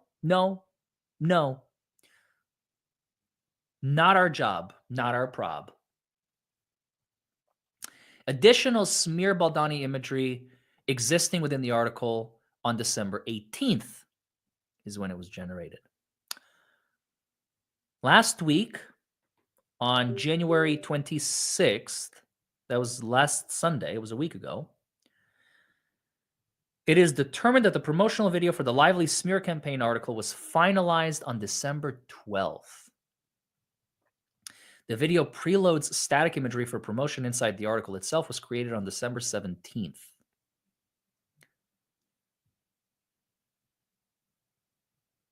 The schema for the video also confirms December 12th as the finalization and upload date. You can't hide from metadata. That's where a lot of criminals get caught, is the metadata.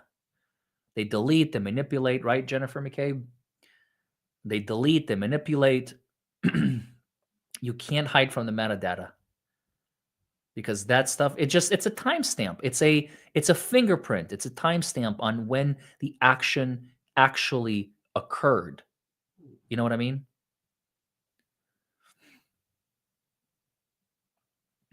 The Wayfarer parties found 41 instances of a October 31 timestamp. Hey, Washington Post, is that you? I swear to God, this is like Amber Heard and the Washington Post all over again.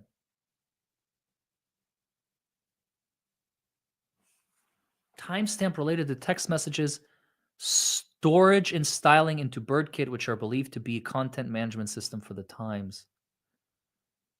On information and belief, the 2024 1031 does not correspond to the message embed generator versioning itself, but rather when they may have been embedded into the CMS for future use in the article.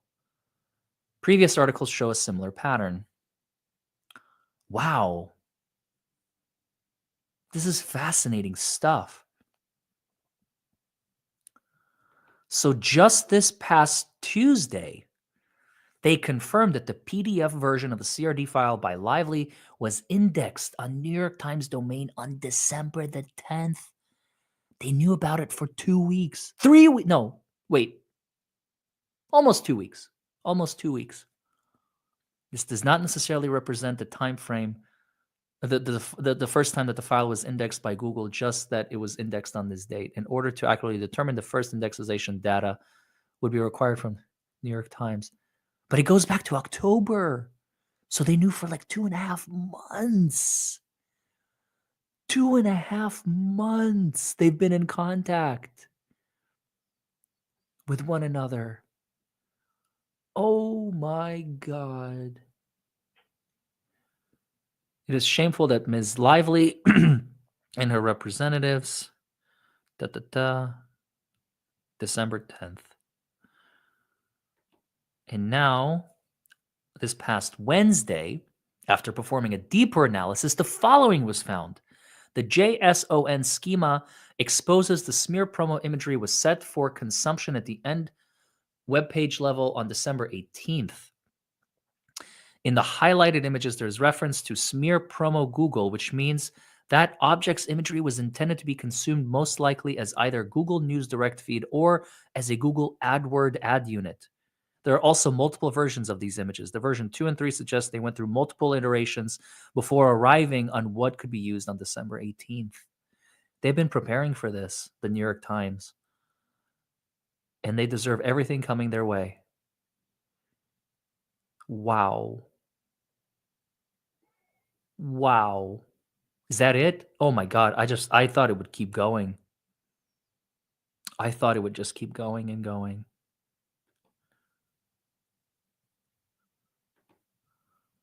Wow. You guys, I can't, have I seriously been live for 3.5 hours? Holy crap. I lost track. I was having too much fun.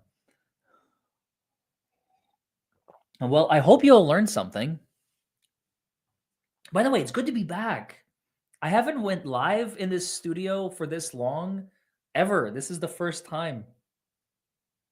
New York Times definitely should settle. They screwed up big time. They screwed up big time. New York Times are definitely liable here. In these lawsuits, there's a hearing this coming week.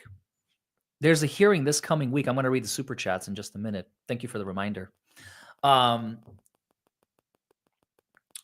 There's a hearing on Tuesday, I believe. Monday. Oh, so technically tomorrow. It's already Sunday. It's past midnight here. So, oh,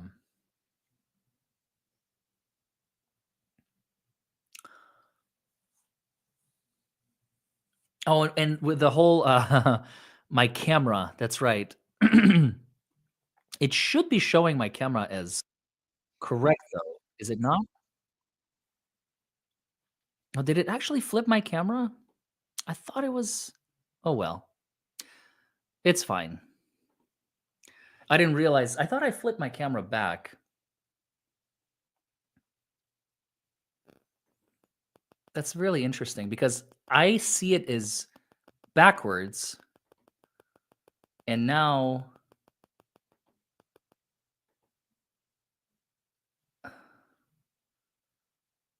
okay, well,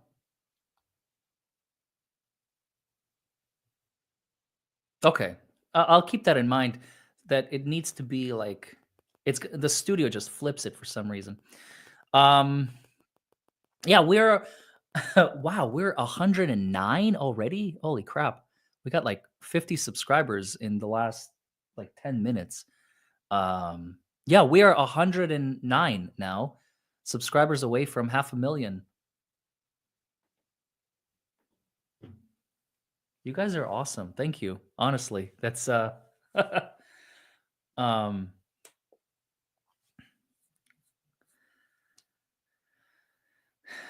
all right, let's read some super chats. Maybe we'll get to that half a million mark live. I don't know if we will though. Honestly, it's that's a lot of subscribers in just like one live. So we'll see.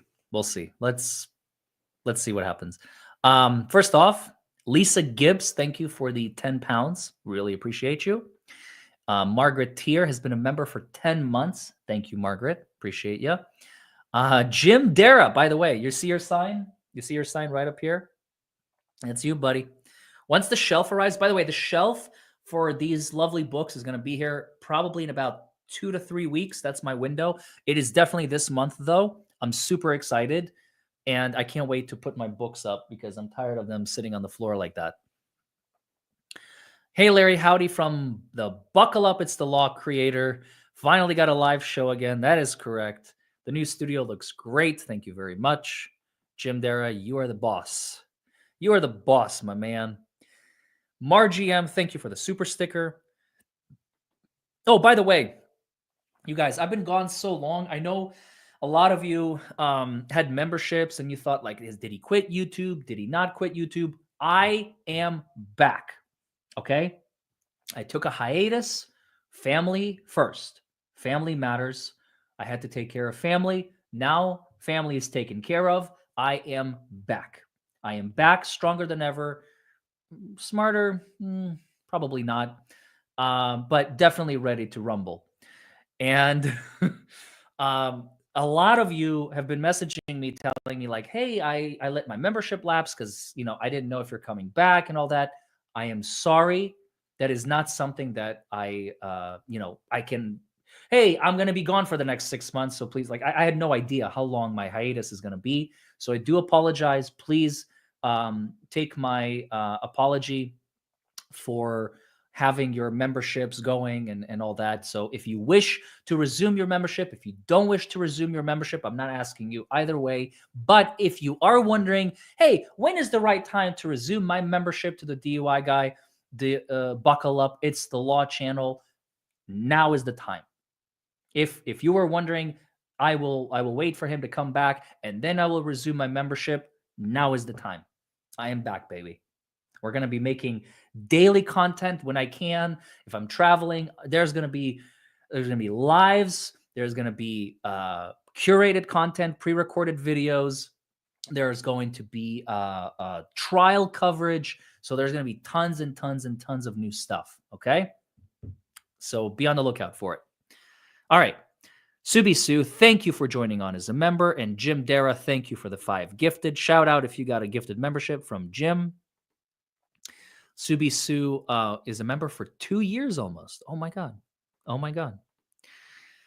Jim Dara says Lively sounds like a DEI hire. And those of you who have not seen the video I did about Trump gutting DEI, be sure to check that out. It's in my playlists or in my videos. Mimi Love Good Law.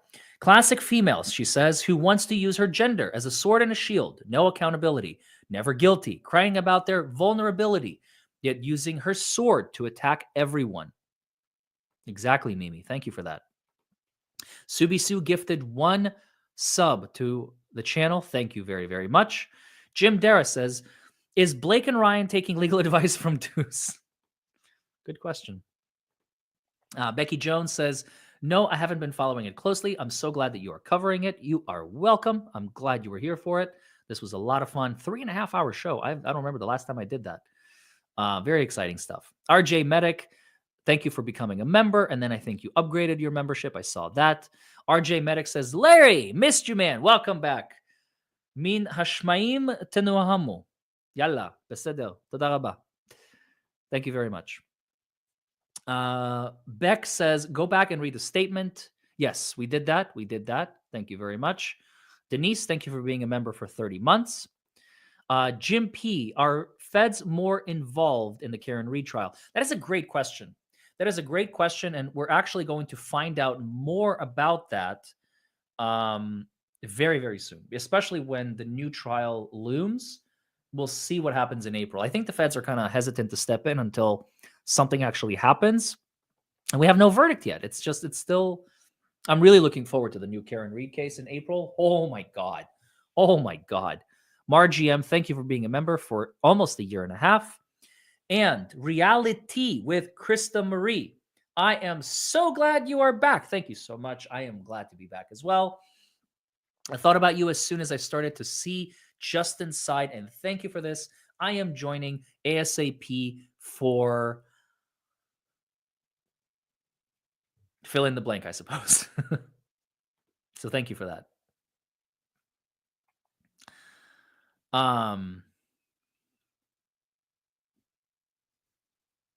Okay. All right.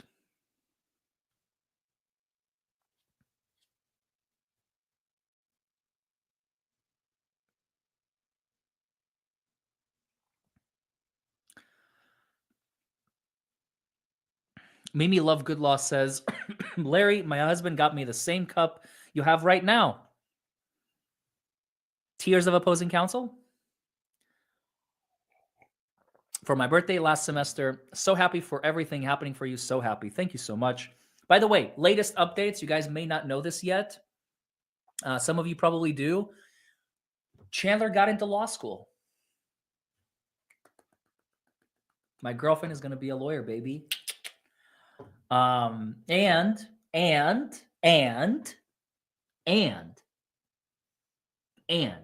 she's starting a new job at a law firm as a paralegal on Monday.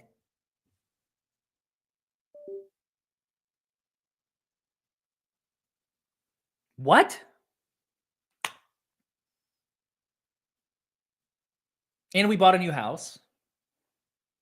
And we're getting a new kitten probably tomorrow. And wait, what else? Oh, we just celebrated our 1-year anniversary. And I'm running out of ands.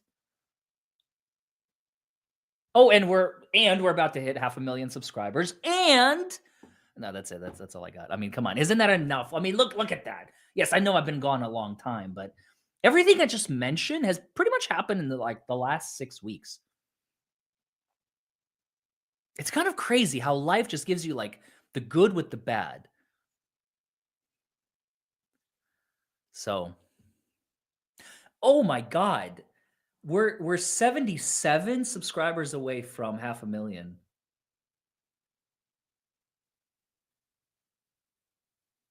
What do I do? Do I terminate the stream? Do I stay? I don't know what to do.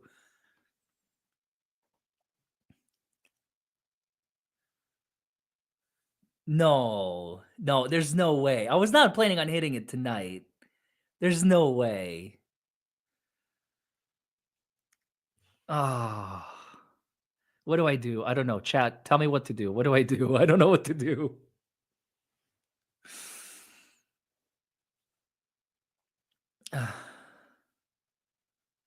I'm not doing a 24-hour stream, no.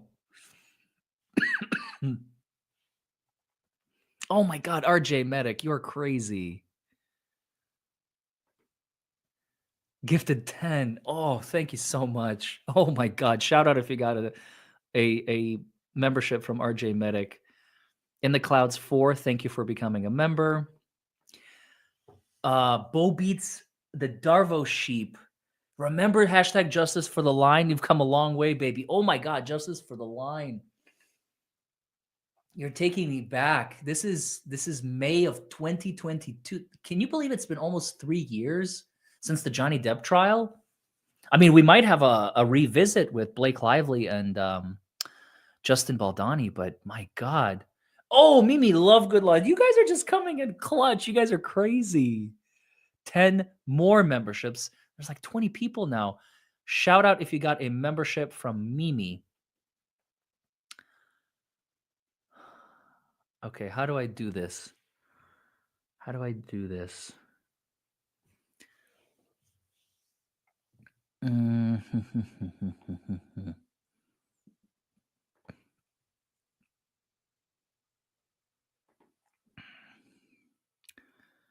I know how. Here's what I can do. Here we go.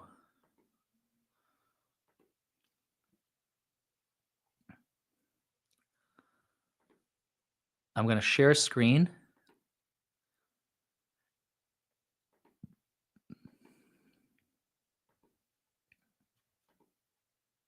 There, can you guys see that? Okay, there we go. And now what I can do is I can zoom in and make it big like this. And now I guess now we wait. Oh, my girlfriend just joined on as a member. Hi, Remy Legal. Oh my God. My sister is subscribing right now. In the clouds 4. Thank you so much for the 5. Oh my goodness. Oh my goodness. We're 64. 64 subscribers away from 500,000. Oh my God. I thought I was going to hit this like next week or something. But then I got the idea to do this Blake Lively versus Justin Baldoni situation. And it brought us over. I guess, I mean, I really didn't realize how popular this topic was going to be. You know, I remember when we first learned about the Blake Lively, Justin Baldoni situation, Chandler and I, we were in Poland. We were actually in a taxi. I remember we were talking about this. We were in a taxi driving from the airport to the city, because it wasn't in Poland. It wasn't in Warsaw. It was like 30 minutes south of Warsaw. It's called like a Palas Malavice or something like that. Can't believe I remember that. Palas Malavice, something like that. It's a beautiful, like, not castle, but it's kind of like an estate. A very, very beautiful, gorgeous, definitely expensive estate where the wedding was held of my tour guide, Artur. And I remember we were driving in a taxi, or maybe we were already in Warsaw. Anyway, it doesn't matter. The point is, we're in Poland when the news broke out. This was early August. This is exactly when all of this was happening. The timeline matches perfectly. Obviously, I mean, it's a factual timeline.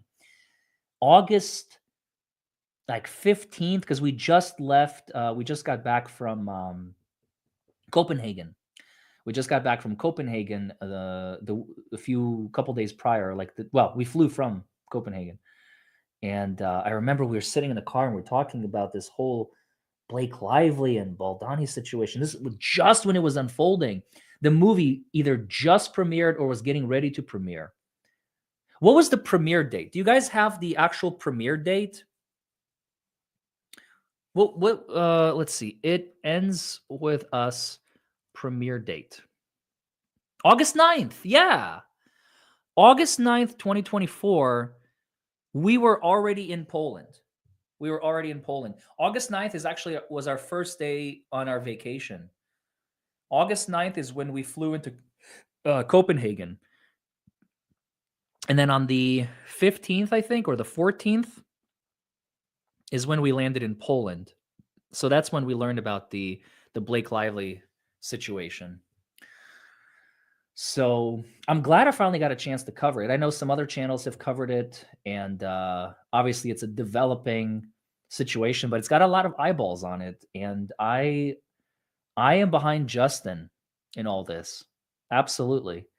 It's the more I learn about this case, the more I'm starting to realize that look, you can make fun of Justin all you want if you're just like, well, he's a this, he's a that. At the end of the day, I support his mission. And his mission was to speak to and to give voices to DV and SA survivors. That was his goal. That was his goal with the movie. That's what he wanted to do. And instead, he got rug pulled by a Hawk girl. You remember that meme coin, that Hawk girl? This is like literally, it's the same thing, only in a different package. Blake Lively is Hawk girl rug pulling Justin's efforts to direct and promote the film for DV and SA survivors, and to try and just promote it and to make money and turn it into some rom-com Barbie film. That's a you problem. That's your fault. That statement that you tried to get Justin to publish, that is horseshit. That is a you problem. You did this to yourself, and now you can't make somebody else help you rug pull them. I mean, what do? Do I just like grab the rug from underneath me and like pull and let myself fall on my ass or on my head or on my back? I'm not going to do that. That's insane. That's ridiculous. Why would anybody in their right mind do that? You know what I mean? Oh, this whole story is a mess, and I can't wait to see how it unfolds.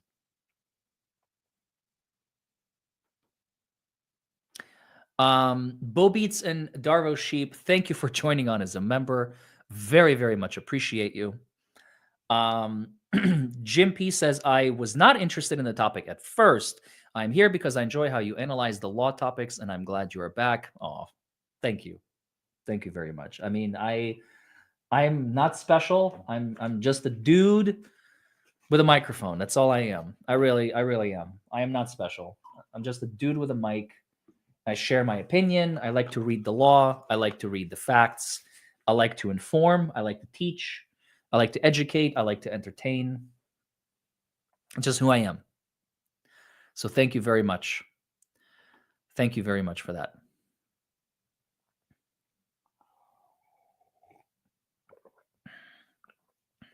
And using his own essay against him, yeah, that was deplorable. That was so deplorable.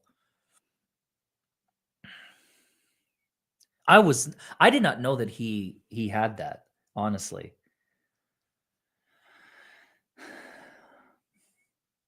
This all goes back to 2019 when he first contacted the author. When he first contacted Colleen to get the rights to write a script and make a movie out of her book. And Blake just stole that from him. She stole everything. Anyway, back to some happy thoughts, I guess. 23 more. Oh my God. In the Clouds 4, thank you so much for another gifted 10. Get the grill ready. Oh, speaking of grills, we bought a grill. We now have a grill because I have never personally owned a grill. My parents have owned a grill when they lived at the house, but I've been living in a condo, so we are going to fire up that puppy in the spring. But I still need to like unbox it. It's still sitting in the box. We finally finished. We're almost done like unpacking everything. You guys, I cannot tell you how many packages we have had arrive in the house. We moved December 19th. If I were to tell you between December 19th and what's today, February 2nd, and Chandler will correct me on this in the chat. If I were to tell you that we have received upwards of 250 boxes, 250 boxes of varying sizes, varying contents, 250 boxes of stuff that we need for the house, that would probably be an accurate number. That would probably be an accurate number. 250 boxes of like books and Amazon and furniture and you name it. There it is. Sounds about right, says Chandler. Remy Legal. About 250. You know what's not 250? The amount of subscribers that it's going to take until we hit that $500,000 mark. Oh, $500,000. 500,000 subscriber mark. 18 more. Oh my goodness. This is not even my I was I was going to make a separate stream. I was going to make a separate stream. I have a separate thumbnail that is being created.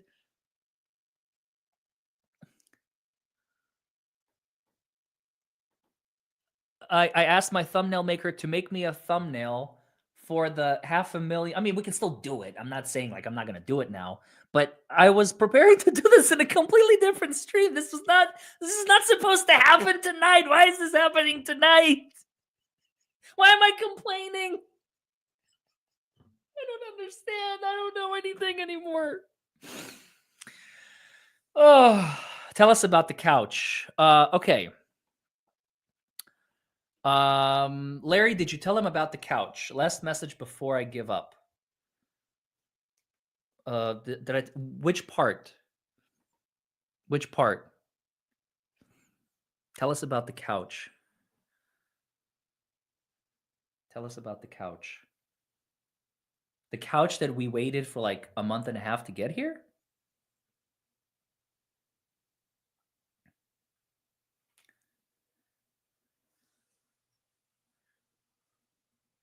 We got a new couch. Yes, we got a new couch. Chandler assembled all of it because she's a rock star. It's an amazing couch. It's an awesome couch. I don't understand what I'm supposed to tell you about the couch. Because before that, we had the patio furniture to substitute the couch. Yes, she built it. I said that. She built it. Because she's a rock star. I literally just said that. She assembled the couch. It's like an off-white. It's like a cream color.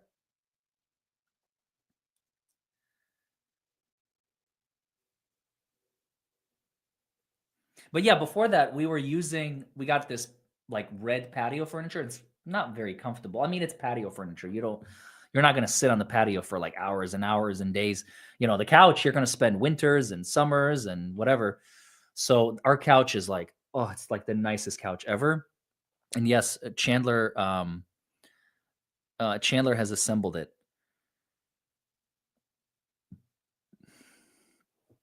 She's cracking up.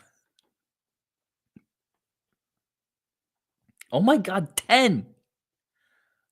We're gonna do like what is it? Like when they drop the ball on New Year's Eve, like 10, 9, 8, 7. Well, except not that fast, I suppose. But here we go. It's the final countdown, folks. We're in the single digits. We're in the single digits. We're in the single digits.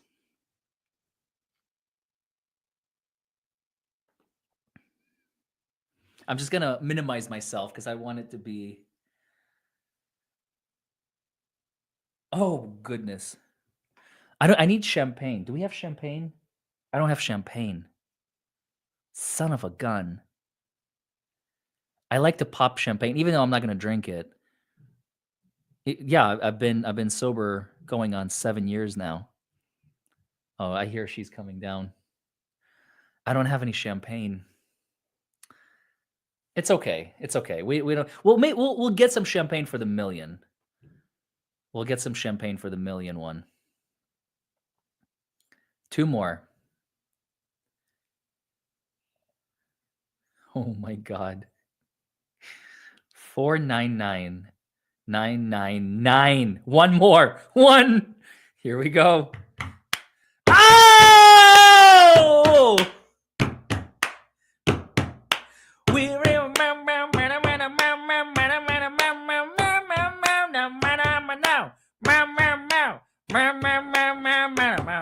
I say, we will rock you. We will rock you. Woo! Come on in. Come on in. Oh, goodness. You want to be on screen? No. No? Okay. My darling does not want to be on screen, but babe, we made this. But I do want to be here for this moment. Congratulations. Thank you. Thank you, baby. Come here. I'm so Give daddy a kiss.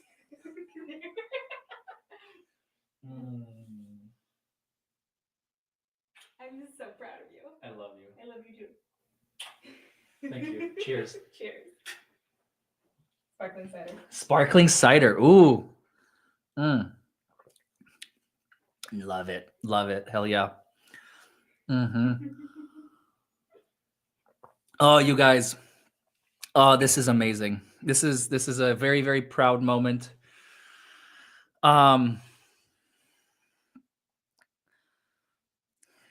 What do I do now? It's like I love you guys. Honestly, thank you all so much. Thank you all so much for everything. 500,000 of you care about what I have to say, and to me, that is insanity. Why does anyone like what I have to say? I have no idea. I have no idea why anyone would be interested in what comes out of this mouth. This kid who moved to America at age 13 and with nothing but a dream of like going to college and who knows what else. And now he's got a YouTube channel, and he's got a law firm, and he's got I don't even know. Beautiful girlfriend, beautiful house, beautiful family. I'm thankful. I'm thankful. I consider myself lucky. I consider myself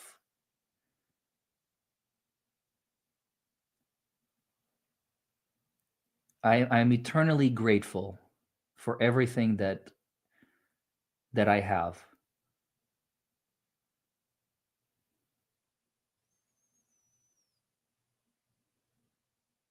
It's been a long journey, you guys.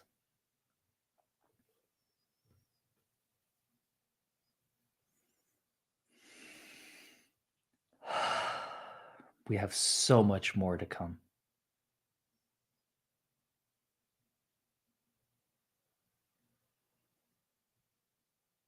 And I'm looking forward to it.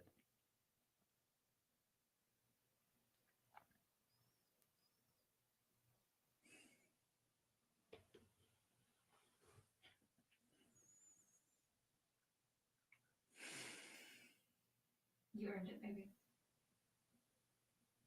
We earned it. Well, it was mostly you. I'll take the credit. All right, you guys. I'm going to go before my voice completely goes. I'm completely out of practice for such a long live stream, but hey, we pulled it off. There were a couple of moments where I'm like, should I break it down, maybe make it into a couple of streams, but it was so captivating. It was so interesting. I couldn't just let it go. I didn't want to just let it go. So as you can tell, my voice is definitely going, but I love you guys. Let me just read the last super chats. I don't want to leave you guys hanging. In the clouds for thank you again for another gifted 5. Oh my God. Thank you. Thank you. Sibyle, another gifted 5. Thank you so much. Matt Pabs, thank you for becoming a member. Pandora's Fox, thank you for being a member for almost 2 years. SF says, you deserve all of it, Larry. You are a good, honest, and honorable man. Wow, you really don't know me, do you? Thank you so much, SF. I really appreciate you. RJ Medic, congrats. Now on to the next goal. The next goal is going to be that million. It sucks that YouTube doesn't give a button for 500,000. It would seem natural, like 100,000, then you hit 500,000, then you hit 1 million, because there's such a huge gap But it's not even that big of a gap when you consider 1 million to 10 million. There's nothing between 1 and 10. And then there's nothing between 10 and 100. Anyway, I'm probably never going to get there anyway. So what am I even talking about? Never say never. Well, never say never, I suppose, but still, these are literally insane numbers. I'm just happy to be at 500,000, forget everything else. 500,000. That sounds so good. It really does. I can now say, because up until this point, I was saying, well, I'm almost at. But now I get to say, I am there. And my next goal is 1 million, baby. Exponential growth. Exponential growth. Those I are my like two that. words. Yeah. I like that. Yeah. I like that a lot. Mwah. Yeah. We have like this whole like interaction off screen. You guys can't see, and I feel bad because I wish I could share it with you all. But there's some moments that are meant to stay private. Can I say something? Yes, please. I just want to Can you guys hear her? I just want to say thank you so much to everybody who's watching, to everybody who's subscribing, to everybody whose cat subscribes tonight. We seriously appreciate you all, and I'm so excited for Larry to hit this milestone, and I'm so freaking proud of him, and we couldn't have done it without all of you. I'm just so happy to be here. I'm so grateful to share in this moment, and I can't wait for what's to come. I think Zinnia wants to join in too. It sounds like she's. Let her in. Let her in. Is that her? It's got to be. What else? Who else is it gonna be? Baby, she's like, I heard you hit 500K. Daddy, Hi, can Zinnia. I come in and join and celebrate? Come here, baby. Come here. Come here, Zinnia. You guys want to see Zinnia? She's been snuggling with me on the couch. Come here, Zinnia.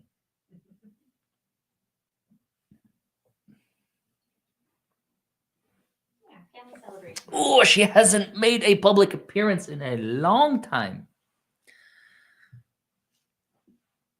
She hasn't. Now you get to see her in all her glory, because before my camera would only show like her tail Oh yeah. because I didn't have this setup. Now they get to see all of Zinnia in all her glory. Full cat. Full cat. Total cat. Full cat mode.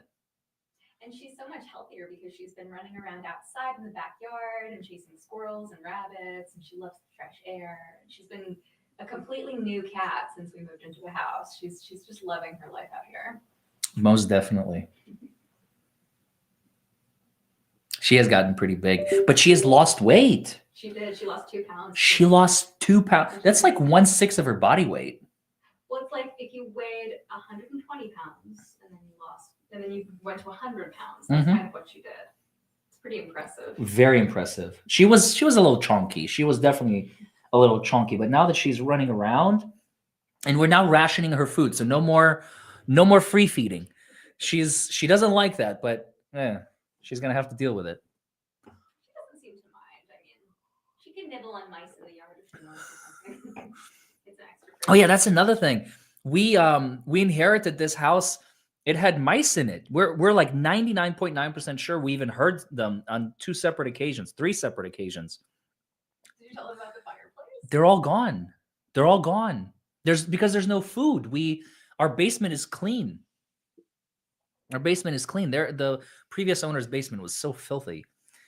But yeah, listen, it's already like 1:45 here, you guys. As much as I would love to stay, we're approaching the 4-hour mark on this stream. I think this is a really good place to end. I wanted to thank every single one of you for joining me, for subscribing, for liking, for sharing, for commenting. Without you and you and you and you, Patty and Brian and Globe and Mad Scientist and Denise and David and Sherry and Maybeth and Kelly and Mary and Mimi and Kat and Kenneth and Reality and Robert and SF and Deborah, without you, there would be no channel. You are the channel. You are Buckle Up. It's the law. So thank you. I hope you enjoyed it. I hope you learned something. I hope you were entertained, moved to tears, all of the above and everything in between. Thank you, Chandler. Thank you, Zinnia, DUI Kitty. And thank you all for getting the channel to 500,000 subscribers. And thank you to Brian Lubeck for becoming a YouTube member. Until then, I will see you all next time. I love you all. Bye, everybody.